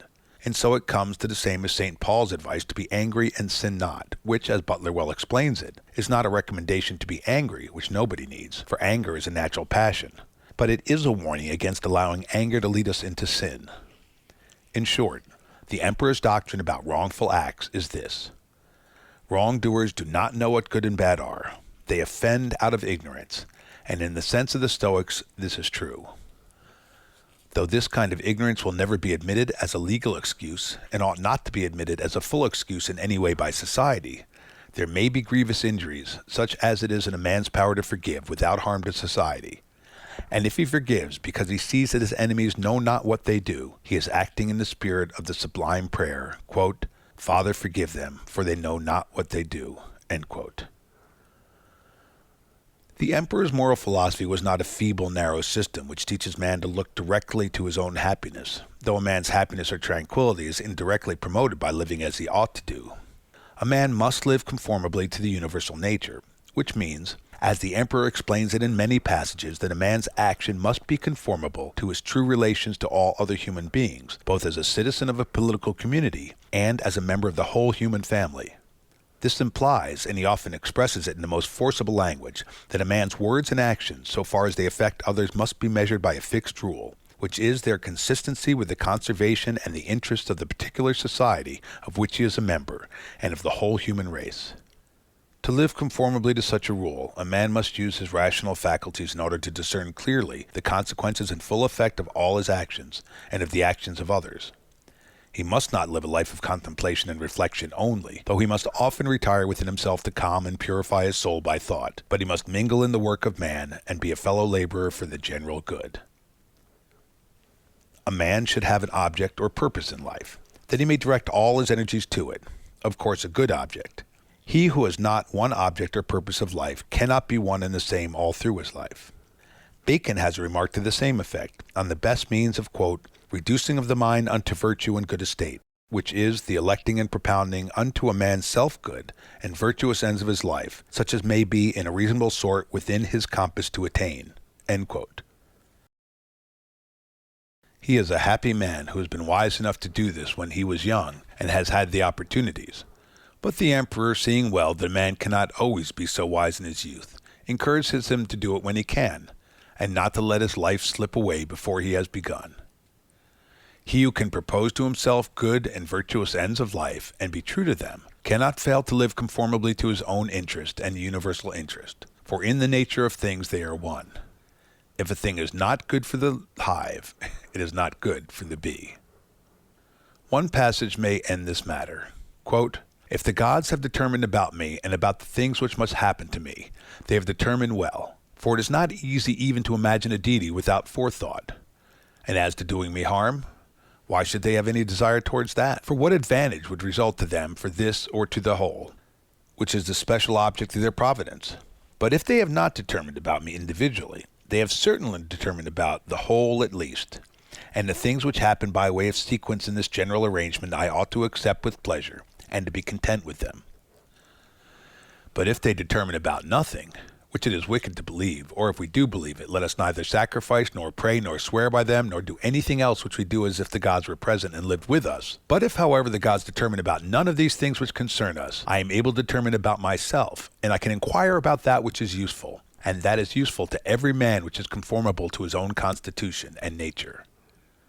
But my nature is rational and social, and my city and country, so far as I am Antoninus, is Rome. But so far as I am a man, it is the world. The things then which are useful to these cities are alone useful to me. It would be tedious, and it is not necessary, to state that the emperor's opinions on all the ways in which a man may profitably use his understanding towards perfecting himself in practical virtue. The passages to this purpose are in all parts of his book, but as they are in no order or connection, a man must use the book a long time before he will find out all that is in it. A few words may be added here. If we analyze all other things, we find how insufficient they are for human life, and how truly worthless many of them are. Virtue alone is indivisible, one and perfectly satisfying. The notion of virtue cannot be considered vague or unsettled, because a man may find it difficult to explain the notion fully to himself, or to expound it to others in such a way as to prevent confusion. Virtue is a whole, and no more consists of parts than man's intelligence does, and yet we speak of various intellectual faculties as a convenient way of expressing the various powers which man's intellect shows by his works.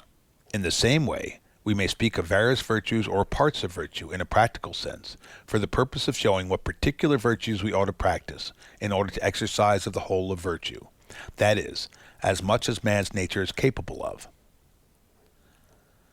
The prime principle in man's constitution is social. The next in orders is not to yield to the persuasions of the body, when they are not conformable to the rational principle, which must govern. The third is freedom from error and from deception. Quote, let then the ruling principle holding fast to these things go straight on, and it has what is its own. End quote.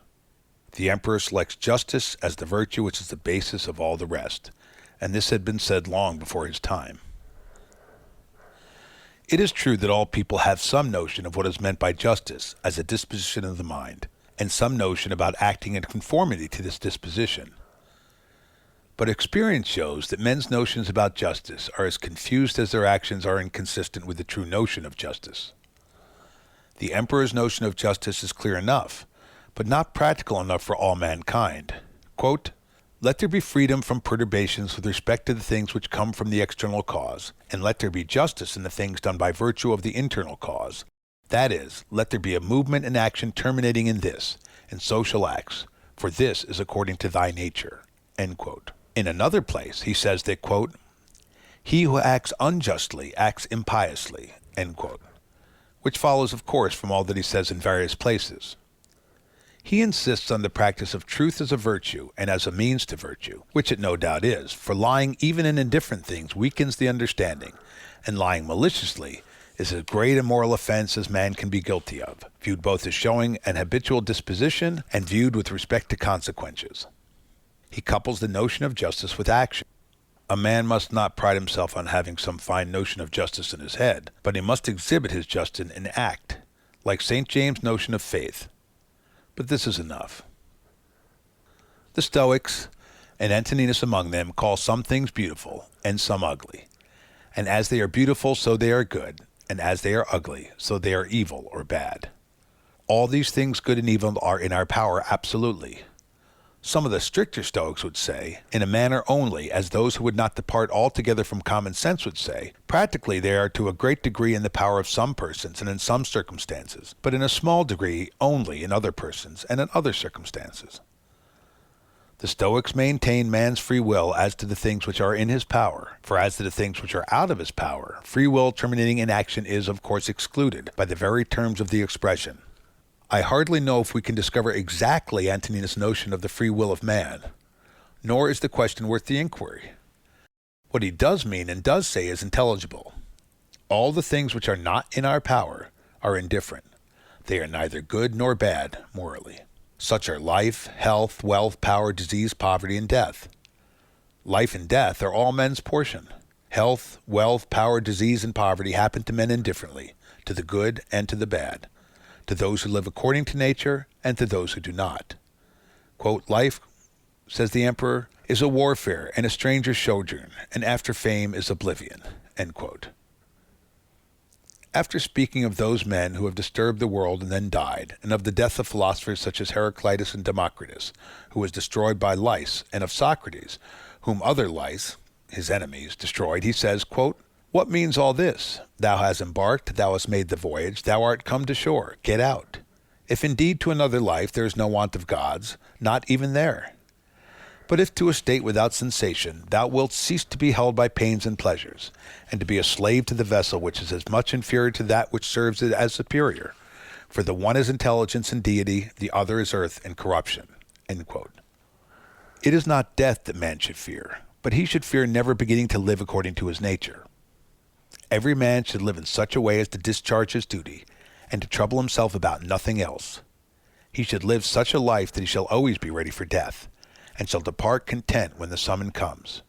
For what is death? Quote, "A cessation of the impressions through the senses, and of the pulling of the strings which move the appetites, and of the discursive movements of the thoughts, and of the service to the flesh." End quote. Death is such as generation is, a mystery of nature. In another passage, the exact meaning of which is perhaps doubtful, he speaks of the child which leaves the womb, and so he says the soul at death leaves its envelope. As the child is born or comes into life by leaving the womb, so the soul may, on leaving the body, pass into another existence which is perfect. I'm not sure if this is the emperor's meaning. Antoninus' opinion of a future life is nowhere clearly expressed. His doctrine of the nature of the soul of necessity implies that it does not perish absolutely, for a portion of divinity cannot perish. The opinion is at least as old as the time of Epicharmus and Euripides. What comes from the earth goes back to the earth, and what comes from heaven, the divinity, returns to him who gave it.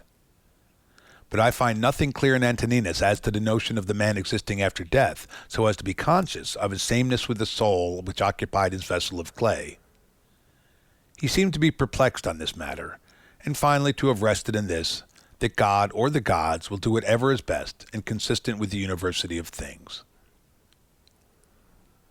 Nor, I think, does he speak conclusively on another Stoic doctrine, which some Stoics practice, the anticipating the regular course of nature by man's own act. The reader will find some passages in which this is touched on, and he may make of them what he can. But there are passages in which the emperor encourages himself to wait for the end patiently and with tranquility. And certainly it is consistent with all his best teaching that a man should bear all that falls to his lot and do useful acts as long as he lives.